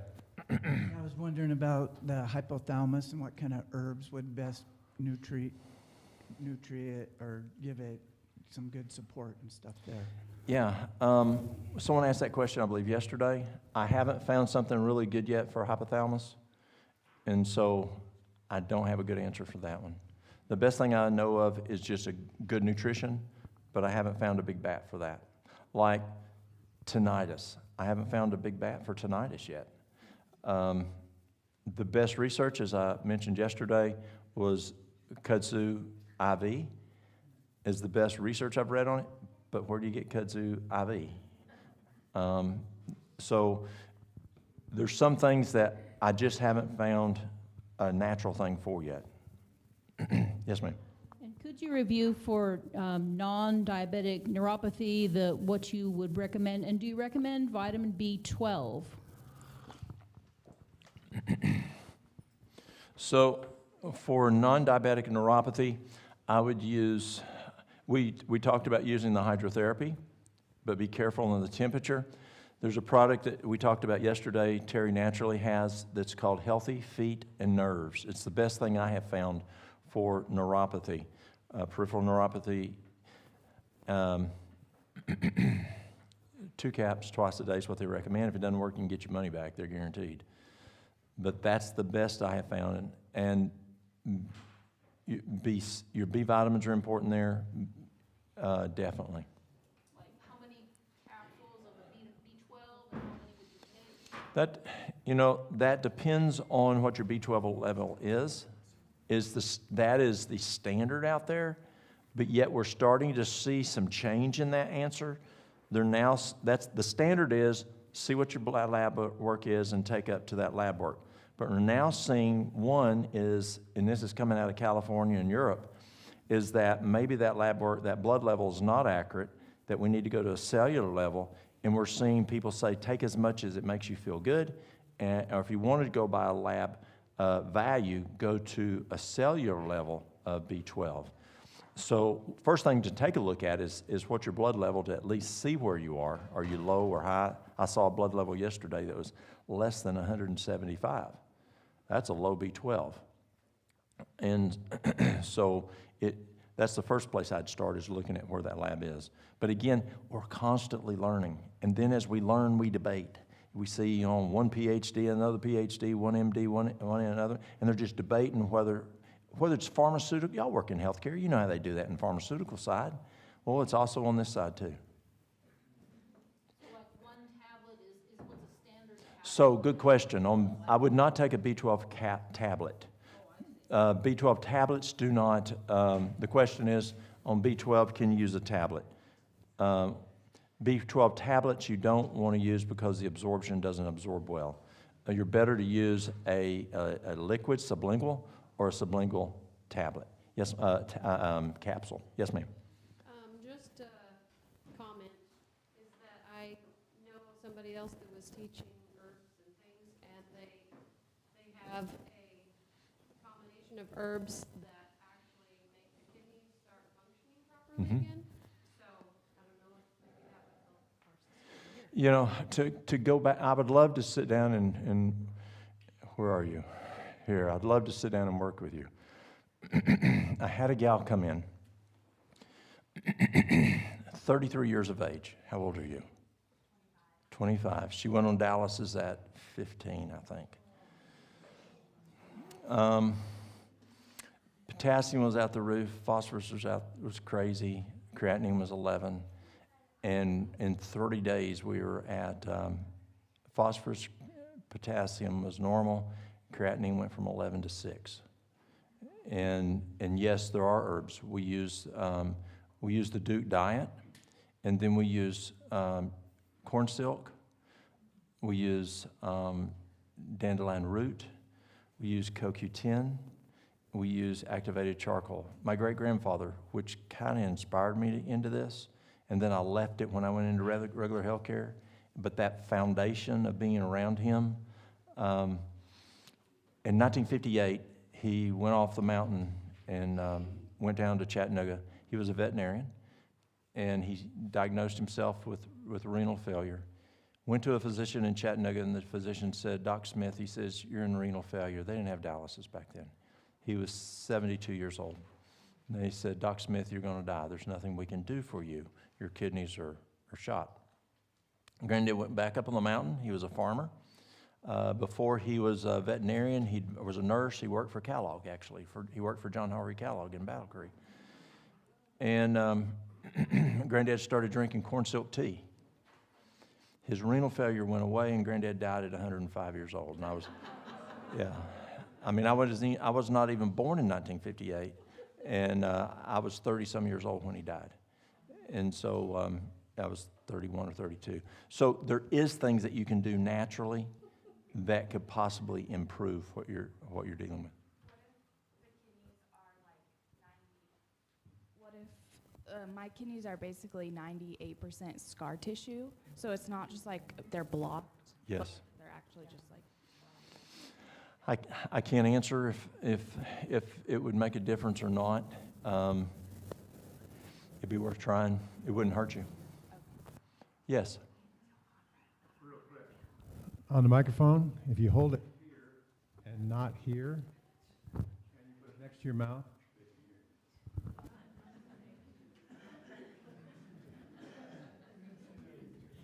I just wanted to share, I was diagnosed with a thyroid condition, and I listen a lot to Barbara O'Neill. She told me 3 Brazil nuts a day will do away with your synthroid, whether it's hyperthyroidism or low thyroidism, and I haven't been on a thyroid pill for over 10 years. So it's just the Brazil nuts, and the Just Brazil nuts, Brazil they have nuts. selenium in it. It has the selenium that balances and the thyroid. we use selenium for Yep. thyroid. Yep. Very good, excellent. Okay, we got a lot of hands here. That's what we're here for. There's a gentleman right here. Oh, okay, go ahead. I guess my question to you over overall health we're talking about is I'm very concerned about my pH balance, and I get a lot of heartburns from a lot of spicy, authentic foods. So what would you suggest besides for that problem? To help with pH? Yeah. Yeah. For pH in the stomach, if you have, one of the most misdiagnosed diagnoses is where the docs will say you have too much hydrochloric acid. And a test that Dr. Harold Cherney used is if you have acid reflux, you take 1 teaspoon of lemon juice, 2 to 3 teaspoons of water, and drink it. If the acid reflux gets better, then you have actually low hydrochloric acid, and taking like betaine HCl can help with that. But one of the biggest things I find for just stomach pH is that if it gets worse, the pH is too high. But probably one of the best things I found for stabilizing stomach pH is not to drink 15 minutes before the meal, during the meal, to an hour after the meal. That really affects there. For pH in the body, whether it's saliva or for urine, that's a debate. Some people say 6.5 is what you're looking for. Some people say you're looking for 7.0 or a little better. The foods that you eat affect pH. And so you want to, your better foods to adjust your pH are going to be your whole food plant base. Your animals, your meats, your dairies, those kind of things will go negative. And I'm trying to remember right now, there's a calcium. It's not a normal calcium. There's 2 calciums that you can do that will raise pH. And I just don't remember the 2 types they are, but that's something you can use to raise pH. But the food is the best way to get that pH. And you want both the saliva. See, when your pH is off in your saliva, your digestion is off. And so that's dealing with a gut issue. And so you want to make sure both your saliva's right, and your you can do a urine pH, you can do a blood pH. A lot of folks like a urine pH. Yes, ma'am. Does she have a microphone? Okay, let's do it. Well, they can't hear you on the camera. Let's start with this lady and we'll pass you back. Have you ever treated vertigo, and if so, what works for that? The best thing I have found for vertigo is something called D-vertigo, D-I-V-E-R-T-I-G-O, D-vertigo. It's essential oils, and you just put a drop behind each ear, and that is the best thing I found. The first thing you want to do is you want to, do we have any PTs here? Physical therapists? Anybody a physical therapist? Or you can go to a physical therapist, a physician, and there's an Epley maneuver that you can lean over and see if there's a problem there, and you can adjust that. That's the first thing I would do is find that out, and then if that doesn't correct it, the D-vertigo is the best thing I have found. It works very well. Yes, ma'am. Migraines, what would be good for? It depends on the cause. It can be dehydration. It can be constipation. It can be a poor transit time. The gut can affect that, and toxins. It can be your glasses need adjustments. It could be the neck. That's your problem? Oh, her problem. Okay, I thought you were saying she was your problem. So you got to get to root cause. My son, Walter, if y'all have ever ordered anything, you talk to Walter. He's the voice of the mustard seed out there. And Walter gets terrible headaches. And I'll tell him, Walter, quit dealing with it. Just go to Dr. Tollefson. He'll fix it. Literally, he goes to Dandridge. Dr. Tollefson does a neck adjustment. By the time Walter gets back to Newport, it's gone. It's amazing. So you want to find out what the cause is. If you do have a headache, remember the little girl I talked about yesterday who took her mama home and sat her down and put her feet in hot water and put an ice pack here, an ice pack here? And then now I've learned from Dr. Arcilla, also drink, and this is a free flow thing, so you drink, it causes free flow. You drink one of these every 10 minutes. And between this and, hydration is so important for headaches. But have you, and another one that you can use is if you're looking for an herb, it's called butter burr. Have you ever tried butter burr? And some people find butter burr can be beneficial. Yes, ma'am. So I've noticed with my headaches, it primarily is triggered by interrupted sleep. And I have 2 children, so my sleep is always interrupted, which means I'm almost a small headache of some sort. So is there a way that I can get my kids to sleep better, and can I get some better sleep? And then when they do come on, I wind up feeling nauseous and just very physically ill. And nothing seems to cut the pain or take it away. And maybe talking more about the gut health side, because that's also another issue that I do have is just kind of flow. Yes. It's not You working. can also try taking the Curamin by Terry Naturally, the Curamin. And Curamin works pretty good for headaches. You can do as much as 3 caps 4 times a day. Actually, I have someone right now that's doing it 5 times a day, they told me. And it's a great painkiller. It really is.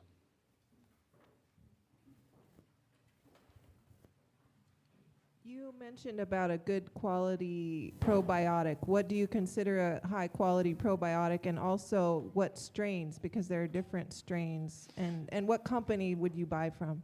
I use a product called Vital Flora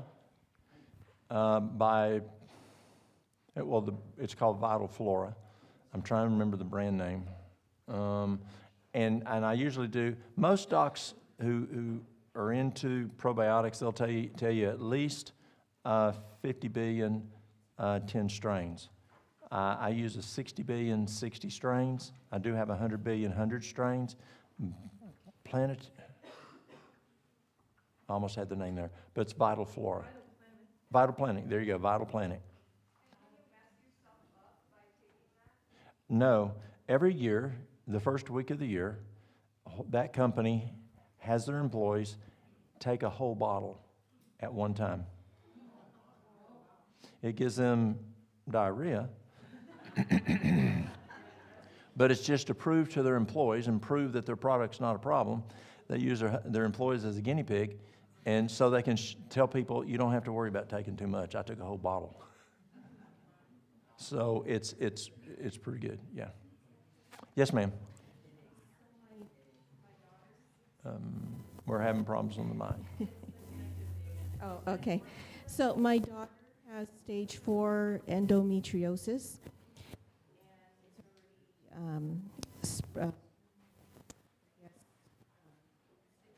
Organs.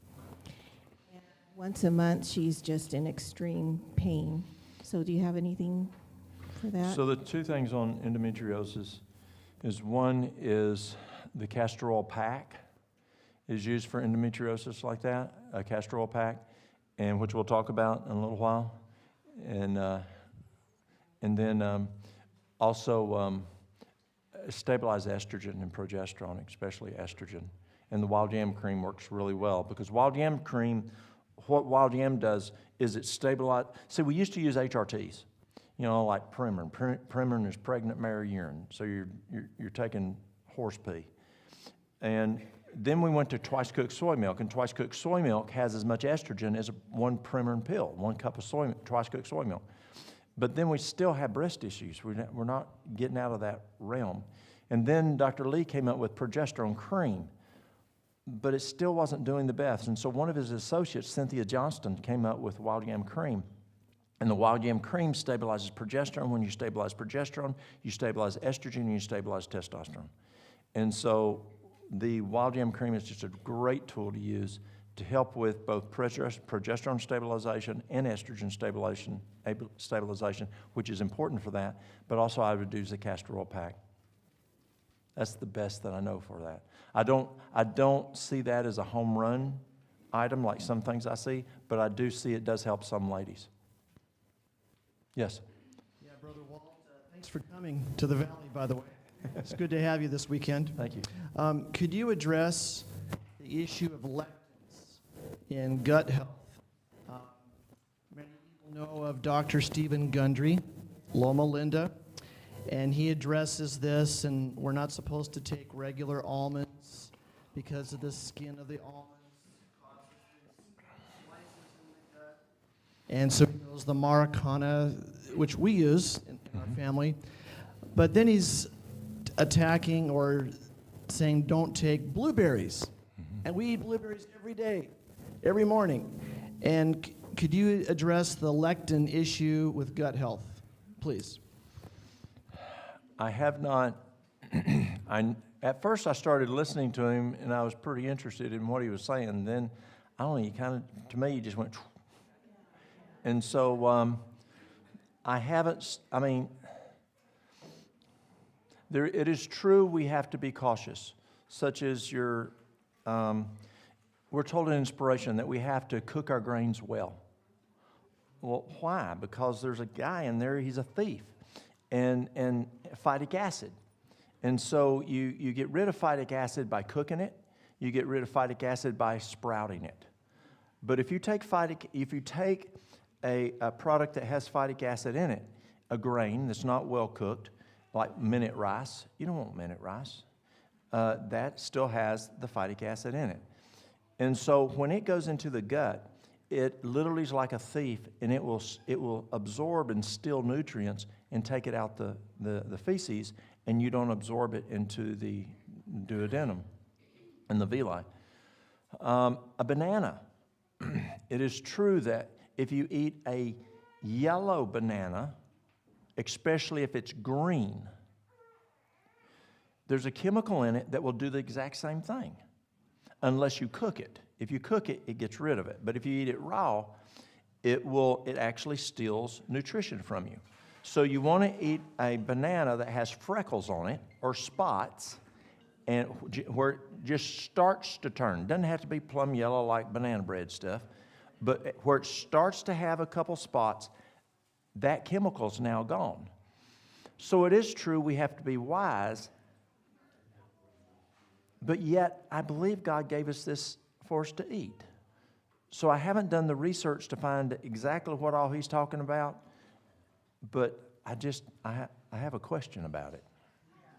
But I can't tell you from authority of researching it, but I'm looking at it with a jaundiced eye. Yes, sir. Yes, sir. What do you recommend for diabetes then? For diabetes, I recommend doing several things. Doing the Duke diet, which is for breakfast. Type 2 diabetes? Type 2?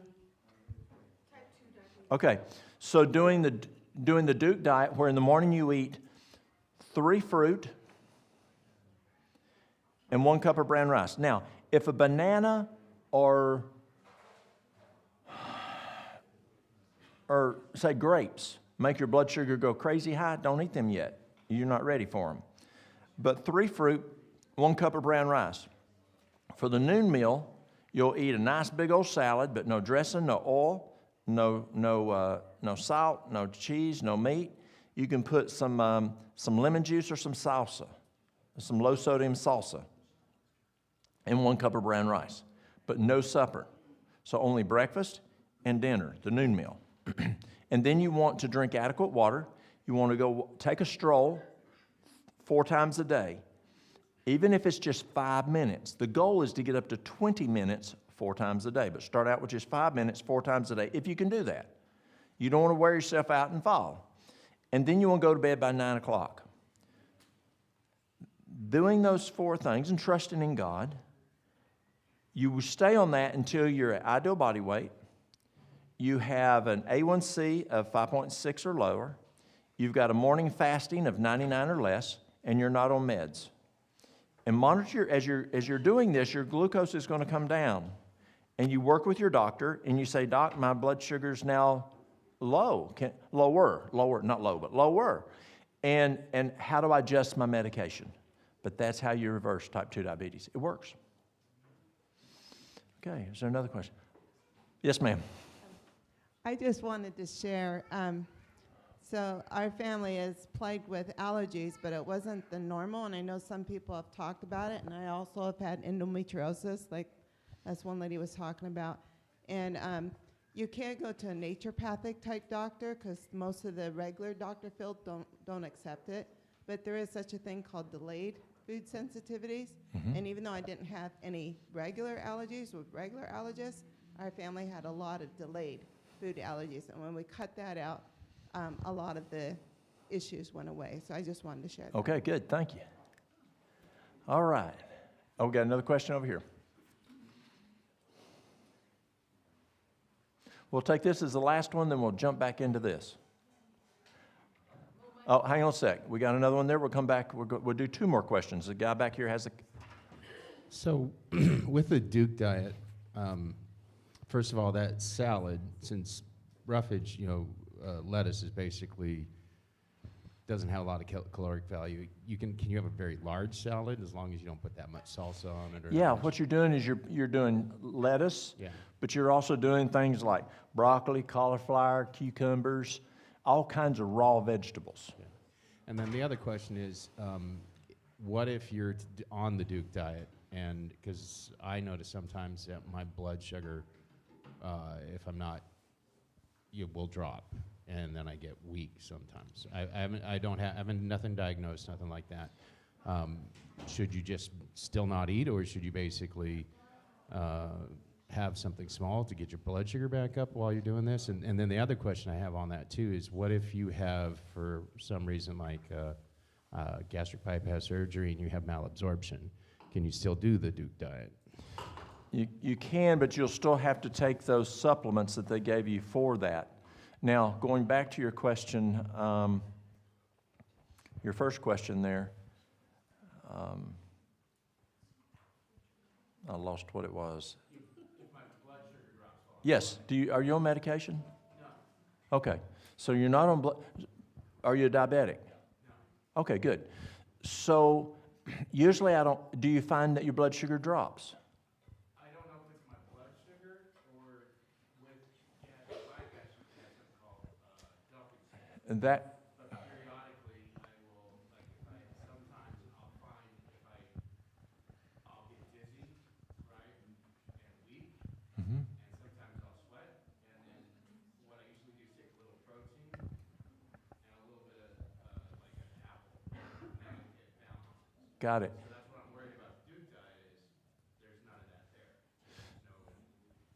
So it is true you have a different situation you're dealing with.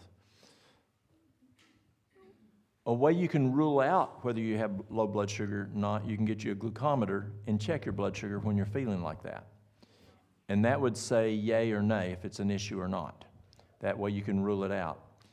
But it could just be what you're saying, it could be an absorption issue. For that, you may have to eat a bowl of beans with it. Or you may want to do some pea protein. I like pea protein. And so you could do a pea protein drink with that, and that may make the difference.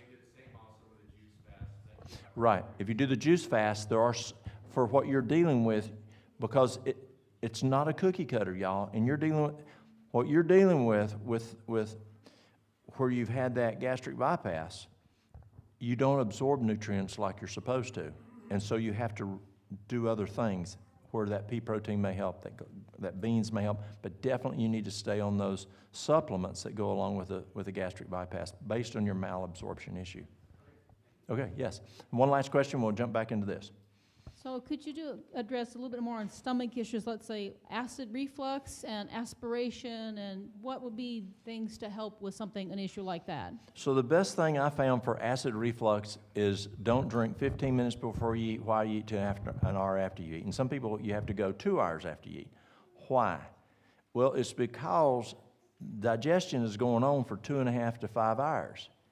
And that liquid that you're drinking can affect it.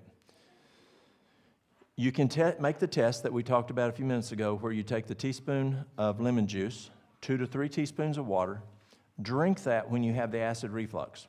If it gets better, then your hydrochloric acid is too low. If it gets worse, then your hydrochloric acid is too high.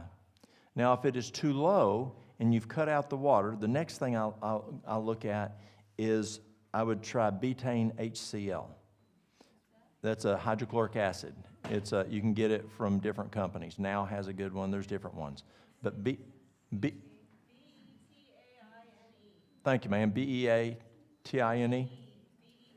B-E-T-A-I-N-E. Good. It's a tablet. Now, normally 1, maybe 2 does it. It is rare that 3 is needed. Usually 3 can make it worse again. So it just depends on the person. But if the hydrochloric acid is too low, I had a lady come in one time. She is a nurse, and she was crying, and she says, "I'm never going to eat again." I said her name. We'll call her Sally. Sally, you can't do that. You got 2 kids, and you got a husband. That's not an option. What are you talking about? She says, well, just left. She's a 4-year RN. She is just fed up. Been to her doctor. Her doctor said, there ain't nothing I can do to help you no more. Nothing's working for your acid reflux. He tried everything. Nothing was working. I said, we'll call her Sally. Sally, this is a Thursday. Do you drink with your meals? She said, yes. I said, try this. 15 minutes before, while you eat, an hour after, don't drink near a thing. She called me Friday. She said, it's all better. She came back in on Monday. She said, I only had a problem one more time. I said, why'd you have a problem? She said, well, I'm a nurse. She always tests stuff. I drank with my meal again. She moved. Years later, she called me. And I said, Sally, how are you doing on that stomach issue? She called me on another issue. She said, never came back because I don't drink with my meals. So that's my first line. And I don't know if you drink with you. So then I would go to the betaine HCl. Well, first of all, I would go and I would do the test. I would do the lemon juice and the water, see if the hydrochloric acid is too low. If it bothers you more, then you don't want to use the betaine HCl because that just gives you more. So then I would look at using, say, aloe vera. Use a digestive enzyme. That helps some people with the issue of acid reflux. A good quality is 1 to 2 capsules of a digestive enzyme, and that can be beneficial. Also, sometimes activated charcoal can be beneficial there. But also remember, activated charcoal cannot be used within 2 hours either side of a pharmaceutical, or it will soak it up. All right, so we're going to jump back into over here, and this is good. We've had questions, and that's what we're here for today, so that's good. I'm happy. Let's look at some more herbs and then look at how to make some things. Hops. Some people say, well, I can't use hops, Walt, for going to sleep. That'll make me drunk. No, yes, it's in beer, but it will not make you drunk. Hops works really good for sleep and calming a person down. Yes. And now it works. There's all other things here. I'm just giving you some examples. Now I pulled this out of your kitchen back there, and basil. To answer your question on diabetes, I had a guy, an old farmer. You listen to old farmers, you know, they're very analytical. And so the town is called Del Rio. We call it Dario. And this old farmer called me and he said, Walt, just want to let you know, my diabetes ain't bothering me no more. I said, well, what'd you do? He said, well, I went out to eat. This is how the old country folks talk. He said, well, I went out to eat. Went into town and got something to eat and come back, and my blood sugar's not going up no more. I said, well, that's good. What'd you do? He says, well, I got to figuring it must have been in that food. And I said, well, what'd you figure out? He goes, well, the only thing different was it had basil in it. I said, okay. So what'd you do? He said, well, I got basil growing out in the yard. I just went out there and I picked me a couple basil leaves, and I eat it every day now, and my diabetes don't bother me no more. Ain't God good? He is good. Okay, mullein. We've had a lot of talk about mullein. And mullein is the best herb for the lungs. It's amazing. Also, we use it for breast cancer. We use the poultice for breast cancer. Mary Lou said that was the most itchy when she had breast cancer. But mullein it's a bronchial dilator. Another bronchial dilator that works really well Two physicians taught me to use it many years ago. And if y'all know what albuterol is, well, this works better than albuterol. Is you take your nebulizer and you fill it with up to the line with distilled water. You put 4 drops of a good quality essential oil of eucalyptus essential oil, and you nebulize that just like you would your albuterol. And we don't see the side effects that we see with albuterol. We don't see the financial issues that we see with albuterol, and we see it more effective. And so that's something that you can look at. Who grew up using Vicks? Yes, that was a main ingredient in Vicks, was eucalyptus essential oil. Calendula. Who's ever used calendula? Does it grow here? It does. Grows here. Okay. Calendula is a tremendous herb. If you have a child that has thrush, my favorite for children is calendula. For adults, I use Padiarco.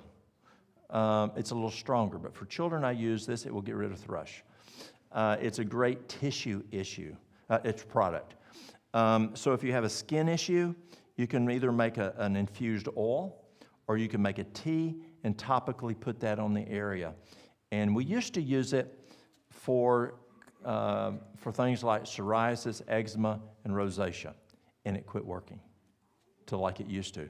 And so in 2008, I called Dr. Agatha, and I said, Dr. Agatha, I said, what do you use? I said, what am I doing wrong? That's what I said. I said, what am I doing wrong? I can't fix psoriasis, eczema, and rosacea anymore. And she says, Brother Walt, what you using? I said, calendula, oatmeal. And she said, it don't work no more, does it? I said, no, ma'am, it doesn't. I said, why? She said, it's the wheat. The wheat is what's the problem. She says, one cracker will kick on psoriasis, eczema, rosacea, and arthritis. It can kick it on for another 2.5 months. And she said, you may have to be off of it for 3 to 4 months just to clear the system. But calendula's, I still use it for my son got stung by a bee. We didn't know he was allergic to bees. And I went to pick up a hive, and I thought I had, it was tight, but one bee got out, and it was going around our car, and it stung him, and he started swelling up. And so I was on the way home. I drove by the office, and we had a physician from Venezuela. She's originally from Colombia, Dr. Restrepo, Dr. Nelsie Restrepo. And Dr. Nelsie was there, and I mean, he was swelling up good. He was already, this whole side of his face, his eye, his nose was starting to swell, and so I was concerned. And Dr. Nelsie, she made a tea out of calendula, and she daubed it in. She just kept daubing it on his face, and then it went back the other direction and totally went away. Yeah, it was amazing. Calendula is good. Psyllium, we talked about psyllium early. We'll use psyllium in a few minutes. I saw vanilla extract back there. I thought, well, I'll share with you what Dr. Agatha taught me. This was back in 1974 she taught me this. Who has ever had banana milk? Have you had banana milk? It's good, isn't it? Yeah, banana milk. So the way you make that, she taught me to use banana milk, is take one ripe banana that has the spots on it, 3 ounces of water, a dash of vanilla, and blend it. And you have banana milk. Now, I tell people who are on the Duke diet, if you want to do that and pour it over top of your cereal, your brown rice, it can make like a brown rice pudding, and take one of your servings of fruit, you can do that. And so it works well. Now, if you want a banana milkshake, and you can do this on the Duke diet. You take 2 ripe bananas, so you're taking 2 of your 3 fruits for breakfast. You're taking 3 ounces of water, a dash of vanilla, and 5 ice cubes. Blend it up, and you have a banana milkshake. Now, I mentioned that to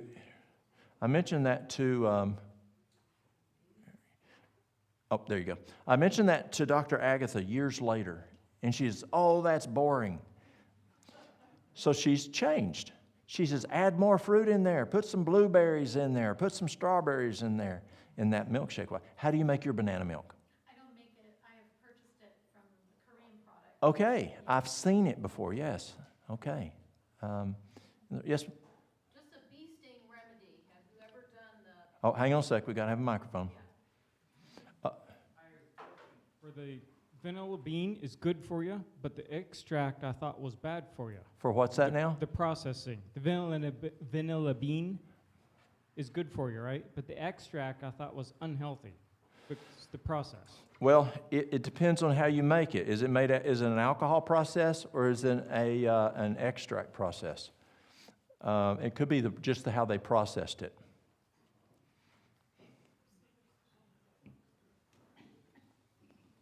Waiting for the mic here.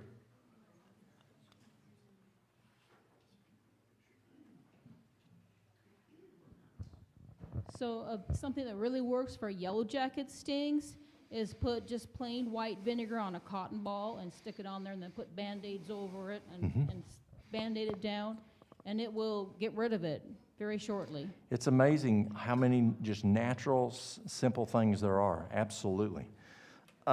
We got blackstrap molasses, and we're going to do blackstrap molasses, and actually we want to do it, we'll probably do it now, and blackstrap molasses is a great tool for iron.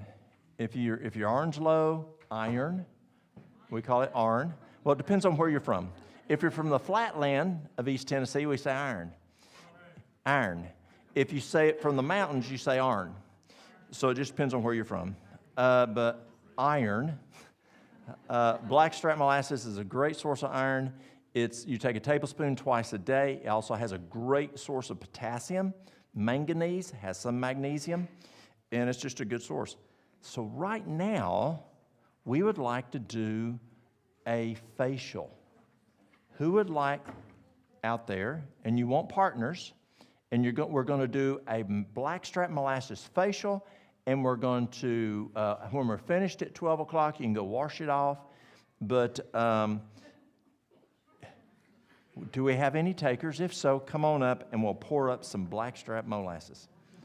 So who's from the South? Anybody from the South? Nobody's from the South. Okay, then I won't say this joke. You won't get it. Okay. Yes, are you ready? Okay.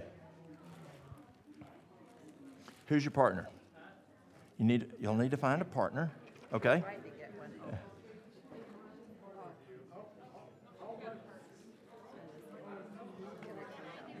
Absolutely. Okay, so y'all want to be partners? Okay, you're going to put it on each other. So you put it on her and she'll put it on you. Okay, so what you'll do is you'll put it on your finger and you'll just put it all over her face. Like lotion. And just, forehead, all through here, it's just all going to be black. Just, don't go down below here. Okay, here y'all go. Go play. If you need more, come back and get it. Okay.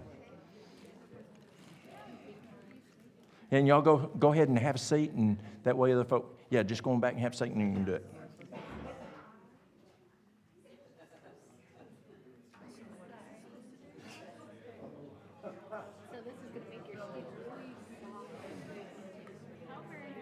You got any more? Y'all partners? That should be enough for both if you need more. Any other volunteers? You gonna do it? Come on.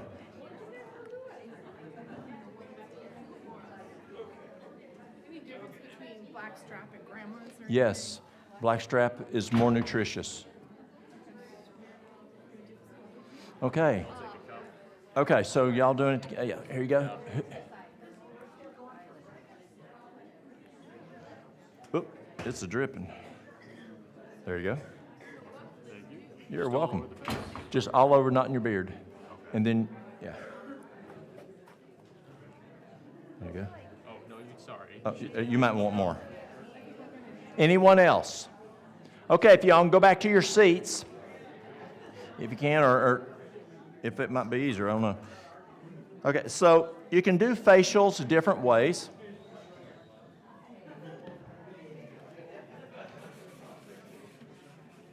You can just do the blackstrap molasses, which the blackstrap molasses is going to put copious amounts of nutrients in there, and the face will be softer, it will be shiner. But if you want to really do a good job, what you can do is you take bentonite clay. In bentonite clay, when you do a facial or a full body, you can actually put it on the whole body. And our ladies, our patients, the last day that they were there, it was a 3-week program, you got to choose what therapy your therapist had done on you. It was your favorite. And a lot of the ladies liked the bentonite clay body paste. Y'all are different than we are. Men did not want to do that. I don't want some man rubbing something all over me. That just doesn't work with me. Y'all ladies don't have a problem with that. I do. But you can do a bentonite clay on your face, and that will pull the toxins out and the oils and just really clean it deep. It's better, you can make it and use it now, or it's better if you wait 24 hours and use it then. It's just texture's a little bit better. So the bentonite clay will clean it up, and then we leave it on for 30 minutes. And then what we'll do is we'll then come and then we'll rehydrate the skin with the blackstrap molasses. And the blackstrap will go in there and just really put nutrients in there. It's amazing how much your face just looks so much better with all, it's just so much more just luster is what I would say. All right. So while they're doing that, we'll continue on. Let's see, how's our time? Okay, let's see, we've got Podiarco. We talked about the Podiarco. It's good for cancer. It's like Pac-Man. It loves eating cancer cells. And so I like using Podiarco. It's great for prostate. Okay, so let's make...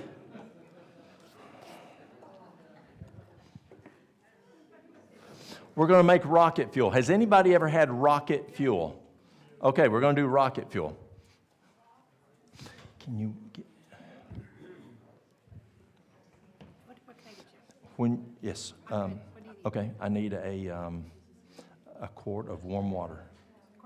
Yes, ma'am. Okay, so in here, your formula for the rocket fuel is 5 to 10 cloves of garlic. 5 to 10 cloves of garlic. I'm going to put 5 for y'all because y'all might not be used to it. And then I'm going to do half of an onion. Mary Lou likes red onions only because she likes things pretty. The red, she says, is a little prettier.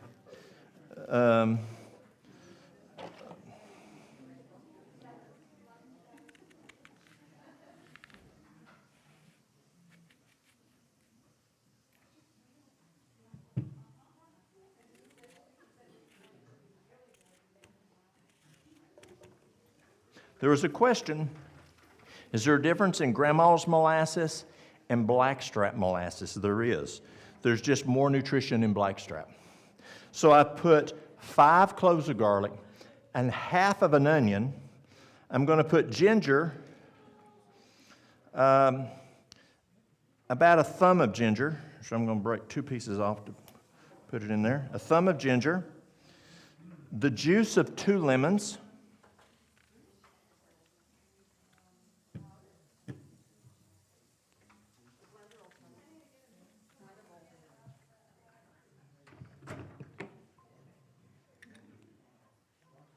all right, thank you, ma'am.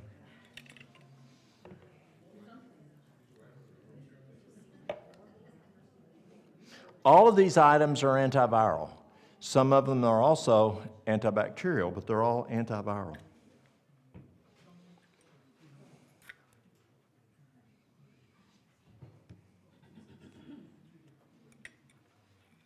We literally will have people call us up and say they're sick, and we'll make them a quart of this. You're going to drink, now we're just doing samples this morning for y'all to try, but when you're sick, you're going to drink a quart of it. And you want to drink that quart within about 30 minutes. The first time I ever did rocket fuel, Nora Racono, which actually, did anybody y'all know Nora? She was from here in Oregon. Nora was one of my therapists, and she used 10 cloves of garlic. She used a half a teaspoon of cayenne pepper. I took one taste and I set it. I was in a room. I set it down. She comes back over to me and she picks it up and says, "Drink it all." Okay. I was sick. And it's amazing. It works really well. And over in China, folks drank this a good bit as preventive for COVID, or they used it when they did have COVID. So I did 5 cloves of garlic, a half of an onion, a thumb of ginger, 2 lemons, and on the cayenne pepper. All cayenne peppers are not all the same. You can have 20,000 AUs, or you come on over to Carolina and have the Carolina Reaper, which is 2.1 million. So this one here is somewhere around, it's not a hot one. This one is, it says around 40,000, 20 to 40 is what it says. This one is. And so usually I'll do like 1/8 of a teaspoon, not a whole lot. People just, until you get used to it, I don't make it too hot. So that's 1/8 of a teaspoon. And then you add enough water to net a quart. Let's see, where's the quart on here?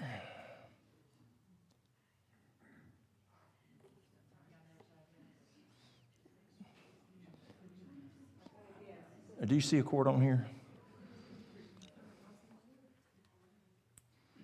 about right there. Okay, let's do that. Yeah.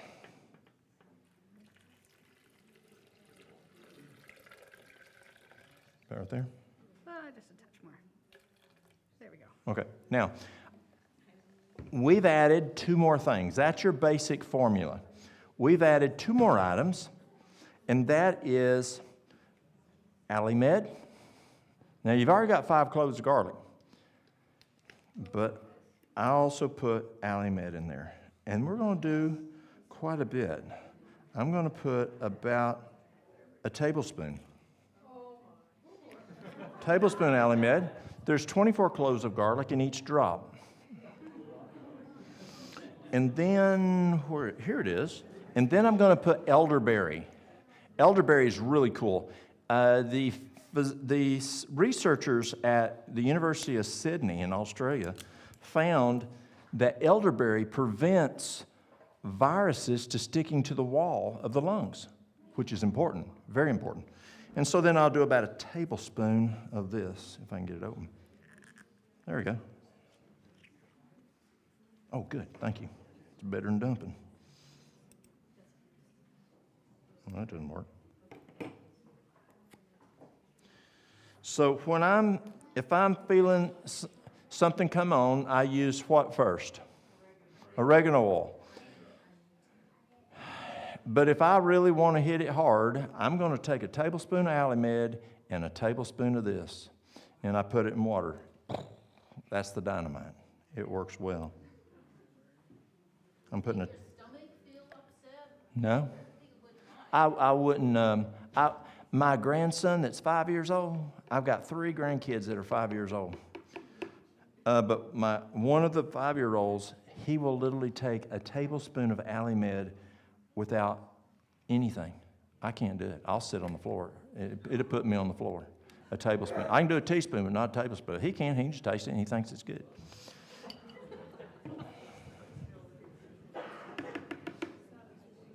There you go. And then we'll just blend this up. I put a tablespoon.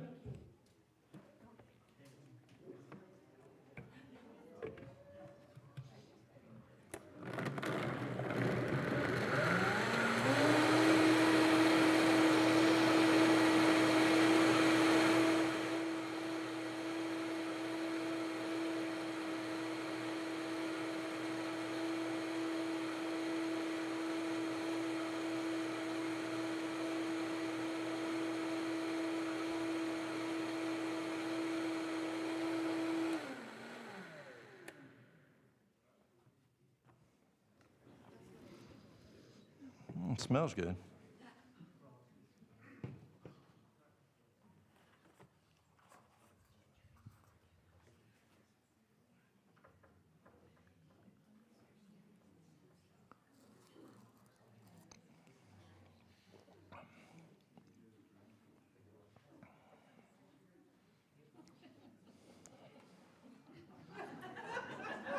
It's missing something. I don't know what, but anyway. Oh, thank you. That's exactly what it is. Thank y'all. I knew it just wasn't right. Can I borrow another tablespoon?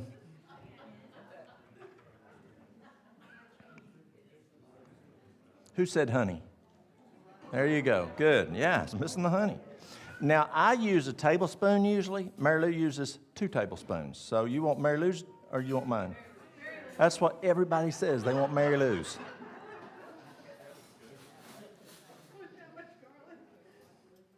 There we go. That in a tablespoon. Great. Excellent. Thank you. She does. Yeah, she's the one that actually added the Allimed and added the elderberry.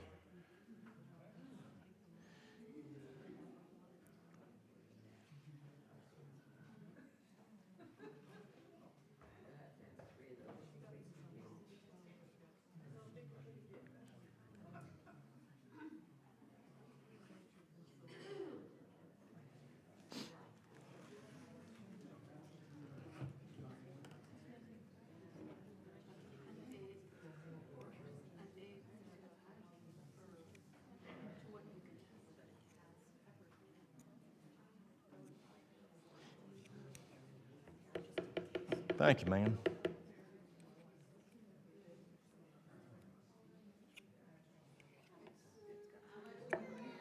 Pardon? 2 tablespoons.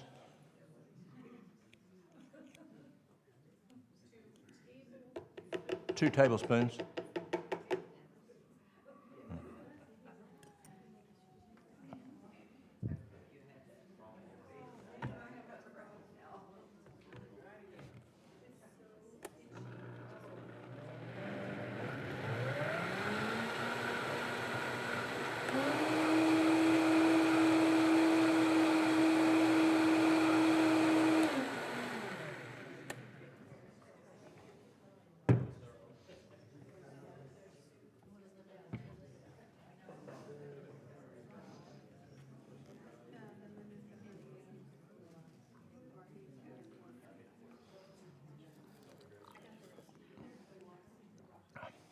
That's it.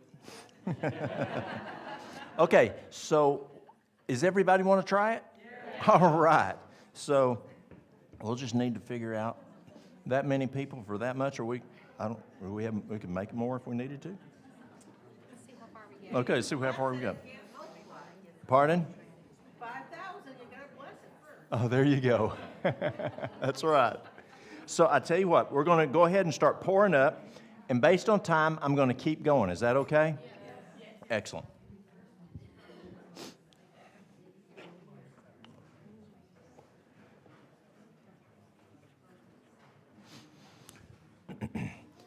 One of the items is you can make let's do it a little prettier.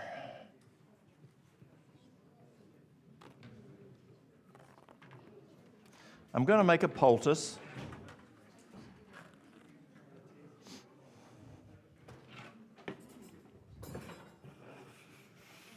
It's a cayenne poultice.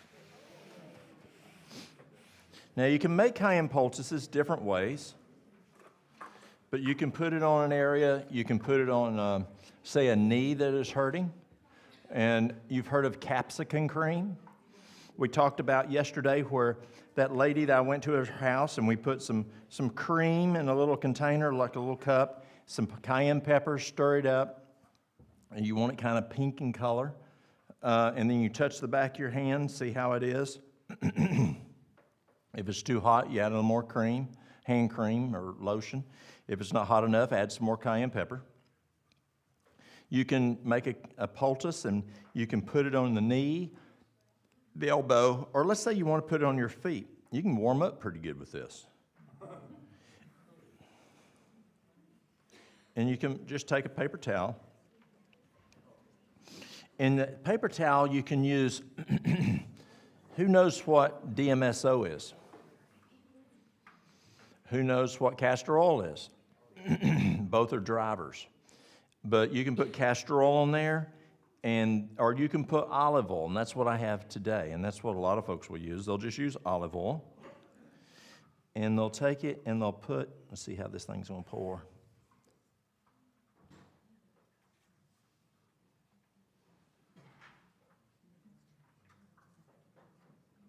It's going to pour pretty fast.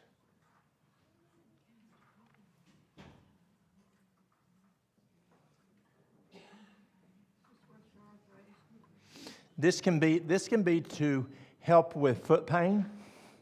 It can warm you up if you're cold. And then, I'd rather do some more. And then you take cayenne pepper.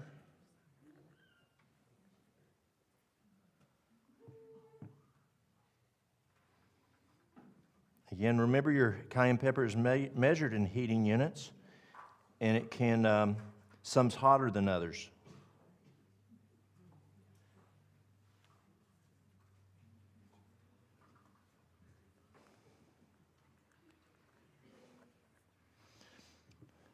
And that's all it is this right here. And you can apply it to the affected area. You can put it on your feet. It transdermally will go in. And that's called a cayenne pepper poultice. If you want to make a mustard, who's ever heard of a mustard plaster?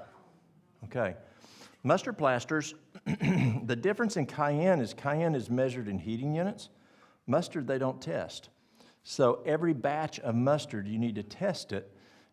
Just like there was the psyllium we talked about, you got to test your. Oh, I'll tell y'all about it. I didn't tell y'all. It was someone else I told. So you have to test your mustard, and find out. We can use a cup here. That'd work. Unless they have. Do y'all have a clear little bowl in there? Okay. And I'm going to take mustard, and I'm going to take whole wheat flour. You can use white flour. But white flour it's more sticky. Okay, thank you, perfect. Can I get a teaspoon from Jens?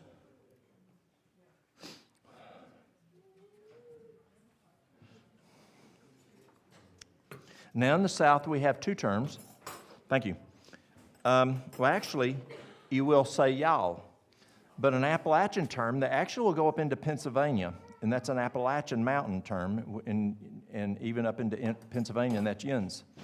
And so y'all would be yins, yinses, winses, and just different words. So what I'll do is I'll do 1 part mustard. You don't have to be exact. So I'll do 1 part mustard.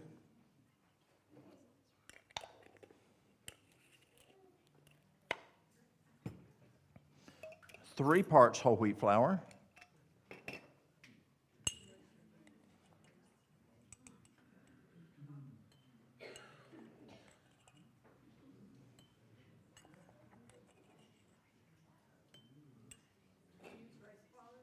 Pardon?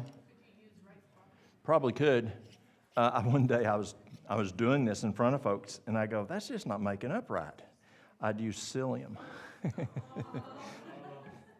That's the wrong texture. But yes, you're just looking at a binder.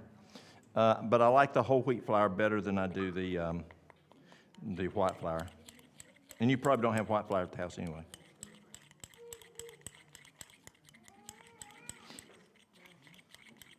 But mustard plasters are really good for pain. You could use it on knee pain, arm pain.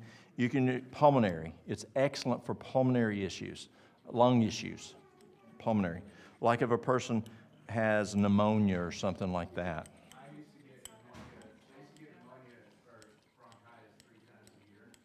Since I started using mushroom seed poultices, I haven't had an antibiotic in like 3 years. It's amazing, just simple. And so what I'm going to do now is add some water. And I want the consistency of biscuit dough. Y'all know what biscuit dough? Y'all do biscuits here? Okay, no? Biscuit dough.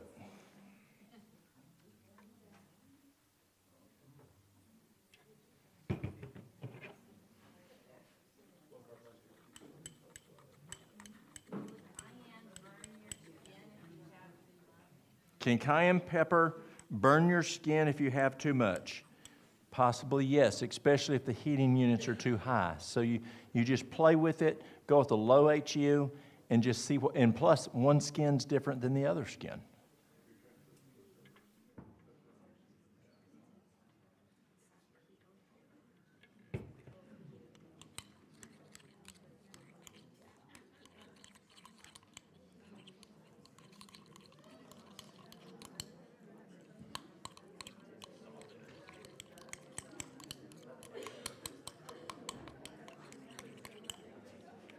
And then I'll take a piece of cellophane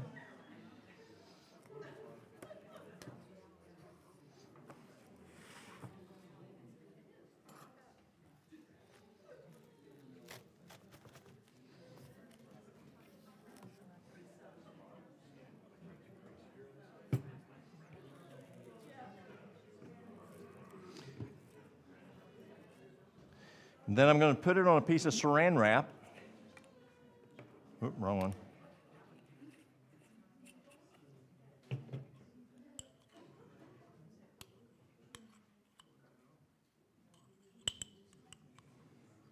Now, how long do you, where'd he go? How long do you leave the mustard plaster on? 15 minutes. Okay. Put it on the back, the front of your chest for 15 minutes, on your back 15 minutes, or until you start feeling like you're getting a sunburn. That's right. So Kellogg would, his documentation would say 10 minutes in his books. People today say 20 minutes. You're doing it right in the middle. That's good. So you don't leave, and what he said was very important. What's the last thing that you said? When you start feeling the sunburn, you take it off, because the mustard seed, sometimes. That's right. Different ones are different ways, and it can blister you, and it can scar you. So you have to be careful. Now, you cannot use this on a child less than 3 years old or an elderly person with poor communication. Why is that? They can't tell you it's hurting. They might start crying, but you don't use it on them. And then you don't say, well, Walt said to use it for 10 minutes or 20 minutes, and at 5 minutes they're going, it's hot. Well, no, he said 10 minutes. You leave it on there for 10 minutes. You'll blister them. I pat it out to about 1/8 of an inch thick. Now, this is just a dinky one here, but that's it. And so you can open it up, and whoop, it needs to, so there he goes.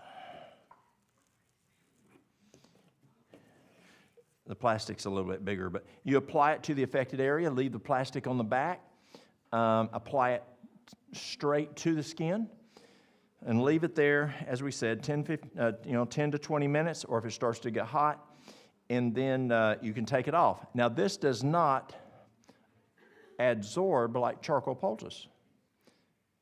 This just brings the blood to the area. So you can use this, people use this maybe 10, 12 times. Take it off, put it back on there, do it to the back, as he said. Do it, put it in the refrigerator, pull it back out, put it back on again. You can use it over and over. And because it's not going to, like a charcoal poultice, it's going to get contaminated. This is not going to get contaminated. You can use it over and over. I put it in a Ziploc bag, because if it dries, That's right. it's almost impossible to get out. So Yes. Since it starts drying, wash it out, put new stuff on, because otherwise you're going to be forever getting that stuff out of the rags. That's exactly right. And so I put it in cellophane, then you can put it in a Ziploc baggie to keep it nice and So are you using that as a preventive at all, or just when you start, when you? I use it more as a treatment. How to use it as treatment. As soon as I start to feel anything. Yes, for treatment. And you don't have to call it pneumonia necessarily, it's just congestion. No, any congestion in the lungs. So that is a mustard plaster. let me make a charcoal poultice. Now, a lot of folks, you can make a charcoal poultice, you can use just water, and, but the problem is it will dry out. And if a poultice, as he just said, if a poultice dries out, it doesn't draw. Whether you're using an herbal poultice, whether you're using a mustard plaster, whether you're using a charcoal poultice. And so you want to keep it moist. Now, a lot of folks will use flax seed and grind it, and that works well, but it kind of, it still can be kind of messy. So I hired this therapist out of Switzerland, and he taught me to make it this way. Could I get a glass bowl or some type of a bowl? And so I'm going to use activated charcoal. I'm going to use psyllium husk powder, or psyllium powder, not psyllium whole, psyllium powder. Now, thank you, sir. Now, based on the psyllium, even the same brand, each batch can be different. I'm doing 1 part charcoal, 1 part psyllium. What makes the difference is how much water you put in it based on that psyllium. So you're using somewhere between 5 to 6 parts water. If it's a new batch of psyllium and you're not sure, do 5.5. Because if you do 5 and you needed 6, it's going to be too dry. If you did 6 and you needed 5, it's going to be too wet, and you can't add anything. Once you make it, it's done like epoxy. Unlike, say, flaxseed, you can add and back and forth. With psyllium, it is going to make it's done. So I start out with 5.5. So let's see here. A thing you have to be careful with is if you look at 5 to 6 and 5.5, so that measurement's a little, you want to make sure it's right. So can you use heaping amounts? Can you heap water? No. So it's got to be flat amounts. So let's see, smaller. Do you have like because my bowl's not big. Here we go. This will work right here. Perfect. And that's enough there. I can, you have a bigger bowl? Bigger bowl? Yes, ma'am. Okay, so we're going to do, I do the psyllium first, because if you do the black first and then you stick it down in your measuring tool down in the psyllium, it's going to turn the psyllium black.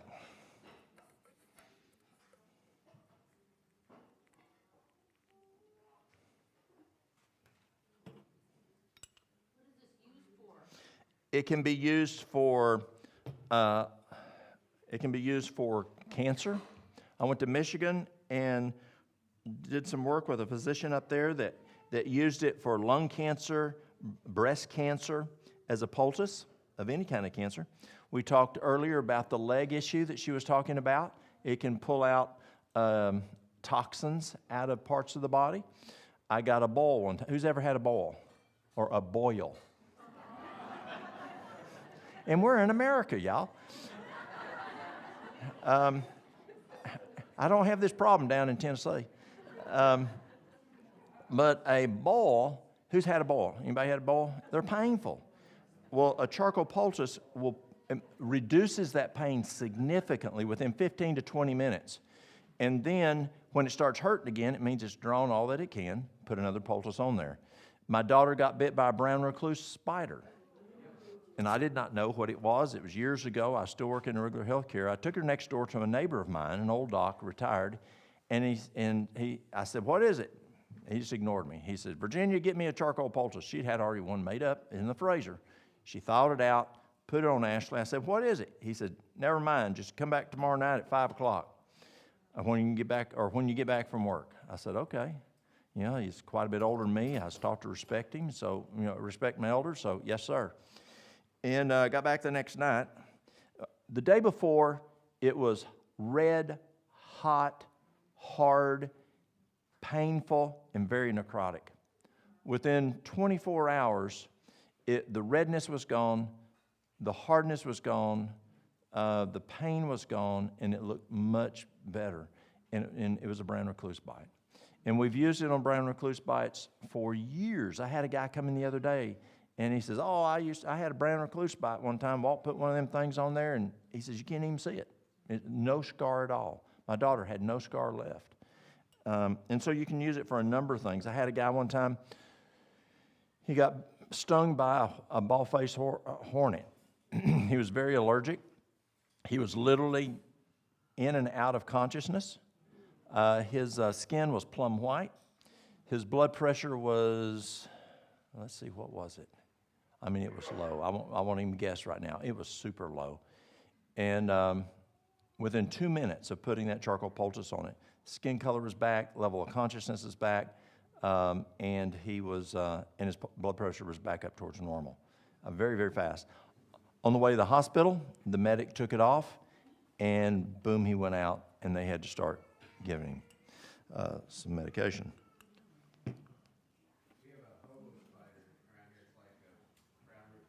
Yes? Did y'all use a poultice? It worked? Yeah.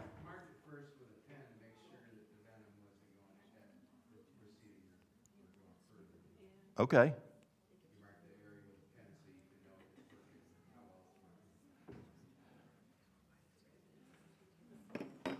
So there's the psyllium.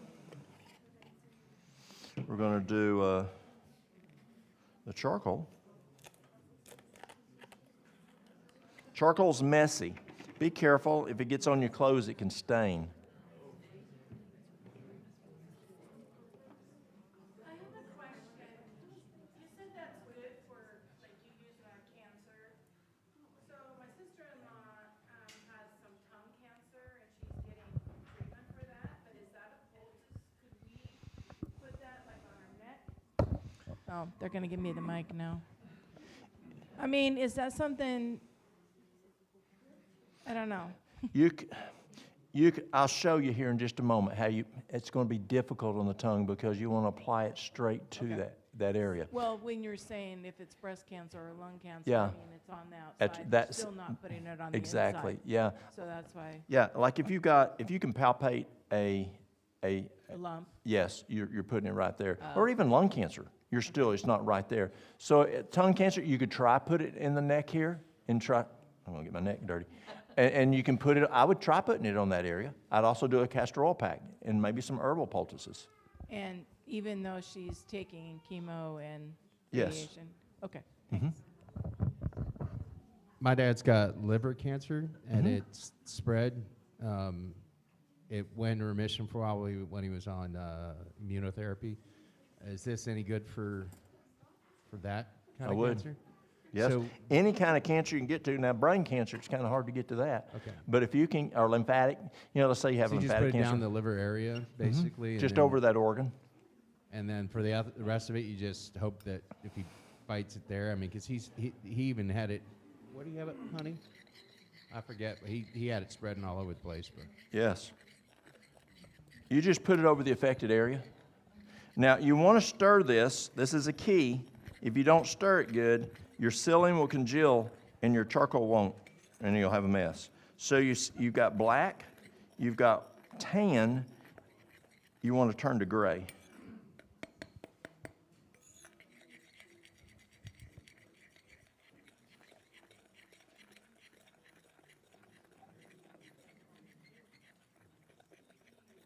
Takes a little time, but it's worth doing. Now let's say that you don't want to, you want to be more prepared.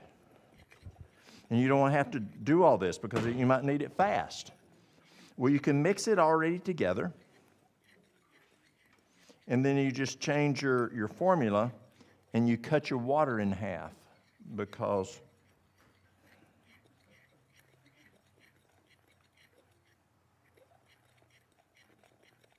okay. So 1 to 1. 1 part charcoal, 1 part psyllium powder, and now I'm going to do 5.5 parts water. Now I'm putting it in a different container because I don't want to make a mistake. But also, you want to add it all together because it can congeal pretty fast.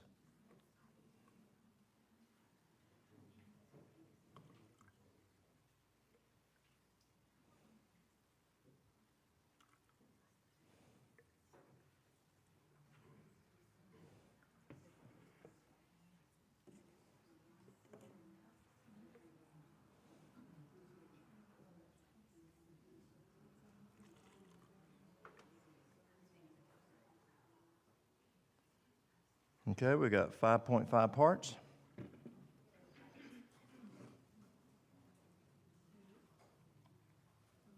And you're going to think, Walt, you are plumb crazy. That's too much water. See that water in there? But watch what happens.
You mix it until you got a black ball.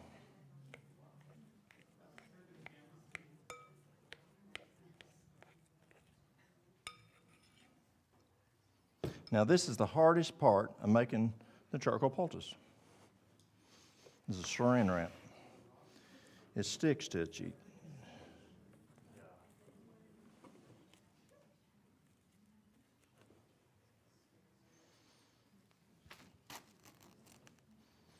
Can you help me? If you can grab 2 of them, great. That's a big help when you have somebody to help you. Okay. Now I'm going to come back over here so y'all can see me.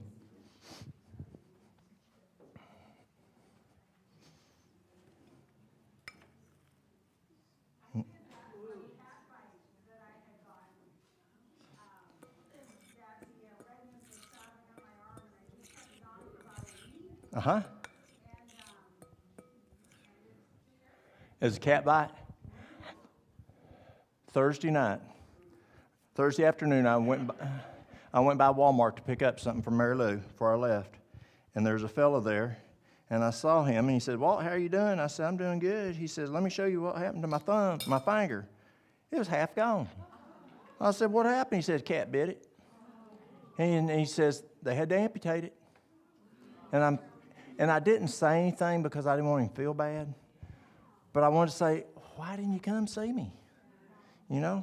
I took care of a gentleman in my 4 years of nursing who was in for a cat bite and heavy antibiotics. And I just didn't want to go that route. And so I did. But it took a week before it started to recede.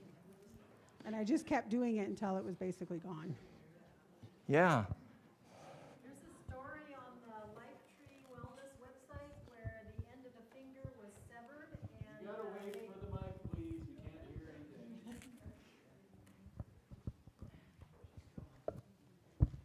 Yeah, on the, I think it's the Lifetree Wellness website, the fingertip was severed. And with whatever, you'd have to go read it, what it was applied. It actually grew back. Yeah, it's quite a story. So now you smash it down. How thick did we do this one here? That's right, good, 1/8 of an inch. This one we do 1/4 of an inch. So I just smash it down. Oh, good, you found one. Excellent. Then take a rolling pin. What you're doing, when you make biscuits, do you make one biscuit at a time? No. So you make a mess of it, and then mess means a lot. And then what you'll do is you'll roll it out and then use the amount you need. It's funny. Had a little girl from Korea working for me in dietary, and the dietary director was from Florida, and she sent her down to the garden to get some beans. She came back and brought them in, And the dietary director, oh, you got a mess of them, didn't you? The girl started crying. She thought she'd made a mess.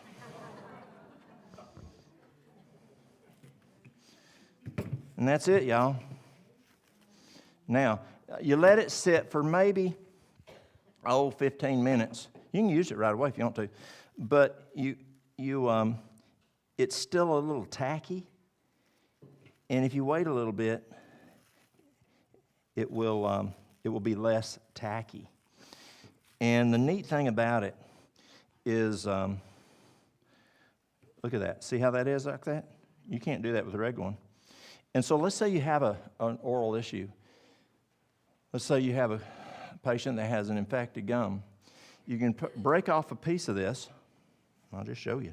It's still a little tacky to do it, but you break off a little piece. It's not doing too good because it's so tacky still a bit, but it'll be less tacky. And a little piece, like a little piece of tobacco, stick it in there. You know how folks do chewing tobacco or tobacco around here much? And they have those little tobacco pouches. I used to take the charcoal and the flaxseed and put it in a paper towel like a little tobacco pouch and put it in there. But with this, you don't have to. It'll congeal enough, and it's still tacky right now. It'll change. And you just put it in there against the gum, and it'll pull that infection right out of the gum. And just take it out every once in a while and throw it away and get another one. But it works quite well. And if you have, let's say you have an eye infection, you can cut just big enough, stick it on the eye. But the key is on charcoal poultice. Thank you, ma'am. If you have a wound, an open area, you don't want to put a charcoal poultice directly on an open area because it can tattoo. I had a nurse back 21 years ago, and she had a wound. She had a spot on her hand, and at that time she was in her early 20s. And she showed it to me. She said, "This is what happens when you don't use a barrier, like a wet paper towel." Or in South America, they don't have paper towels, and so what they use is they'll use a sheet, and so you put that wet barrier in there, and it'll draw through there. And she still has, and 21 years later, she still has that spot right there. And so, depending on the part of the body, you might want to be more cautious. And so, if it's an open wound, you put a wet barrier. So let's say you have a bowl, and we'll finish with this here because we're getting 12 o'clock. We're getting ready. Is that right? And so, if you have a bowl and you want it to come to a head faster, you put tea tree oil on it, and that tea tree oil will bring it to a head faster. But you put the charcoal poultice on there, and you can put this directly on there because it's not open yet. But once it comes to a head and opens, then you'll need to put that barrier or wherever I pointed here because I did have a boil right here. Actually, I had a sebaceous cyst, and I went around the nurse's station too fast, and I hit it, busted it, and turned into a boil. And so once it came to a head, I had to put a wet paper towel in between. But it's a great tool. And so what you do is you get it how much you want. I just roll it, like a Swiss roll, and put it in the refrigerator. It'll last in the refrigerator a good 7 days. It will start to mold. Why? Same reason Grandma's bread molded if you didn't eat it fast enough. It doesn't have preservatives in it. This doesn't have the psyllium powder. Psyllium powder doesn't have preservatives, so it will start to mold. And so let's say you've only used this much, and you've got this much more left, and you don't want it to go bad. Put it in a Ziploc baggie, put it in the freezer, and it will last years. Or you can make them up in advance, and you can pull it out and put it in your microwave. The only two good things microwaves are good for is thawing these things out and hydrotherapy. But it works good. But also be careful with this. If you heat it up in a microwave, and why do you want it warm? Pardon? That's right, vasodilator, exactly. And so you're going to draw more out with it being warm. But this guy holds heat really well. And so if you thaw it out in the microwave, it can get really hot and you can burn the patient. And so you have to be careful with that. All right, well, y'all, we're going to take a break. We're going to have a great dinner, and then tell us what we're going to do from there.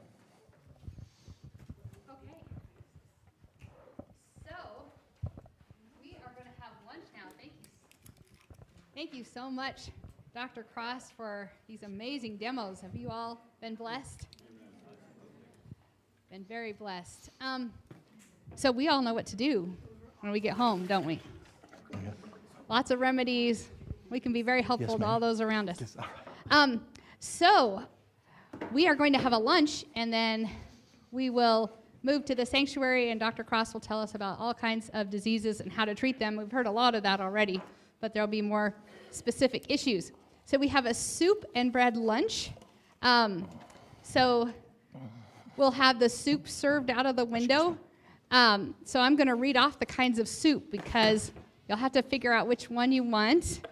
And then there'll be some bread that you can serve yourself. There is a cashew butter that's very healthy. The soups are all vegan, plant-based, and there is a cashew butter. Also, there is one that was made from Neva Brackett's book, 7 Secrets, which is just coconut milk and salt and cornmeal. So there's a couple of healthy spreads as well. We do have a couple of loaves of gluten-free bread, if that's you. And so the kinds of soup that we have are lentil soup, potato tomato soup. So be thinking about which one you want when you get to the front of the line. Vegetable soup. And then there's potato, celery, onion, carrot, garlic soup. So think about which one of those you prefer. And yes, I think that's all of the announcements for now. As soon as we finish with lunch, we will move up to the sanctuary. Those of you that have a lovely molasses mask on your face can probably make our way to the restroom and wash that off. It's been on for half an hour, so see how smooth your skin feels after that. Okay, I think we're ready. What's that? What's that? Oh, yeah. So let's see. Ricky. Okay, Ricky Kearns is here with us today. He is going to pray for us for lunch. Sure. Let's pray together. Father in heaven, thank you so much for your teaching us these things. And we pray, Father, that now as the food is prepared, that you'll help our bless our fellowship together and maybe be a blessing one to the other. In Jesus' name, amen. Amen. Thank you. All right, so the line will be right up here at the counter.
Hello, friend. My name is James Ash, and I want to personally thank you for watching our program today.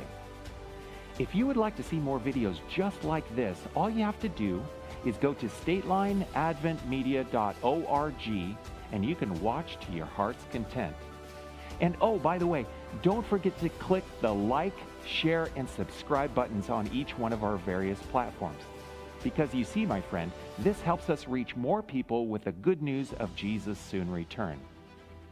Ministries like this require large teams of people. You would be amazed if you were to see how many people are required to produce each one of our programs. And if you would like to join with us by becoming a ministry partner, you can actually help us reach the unreached with the gospel.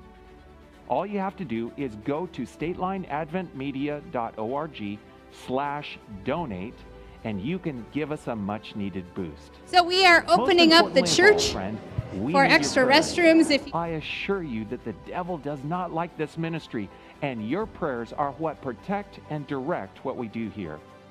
Once again, thank you from the bottom of our hearts.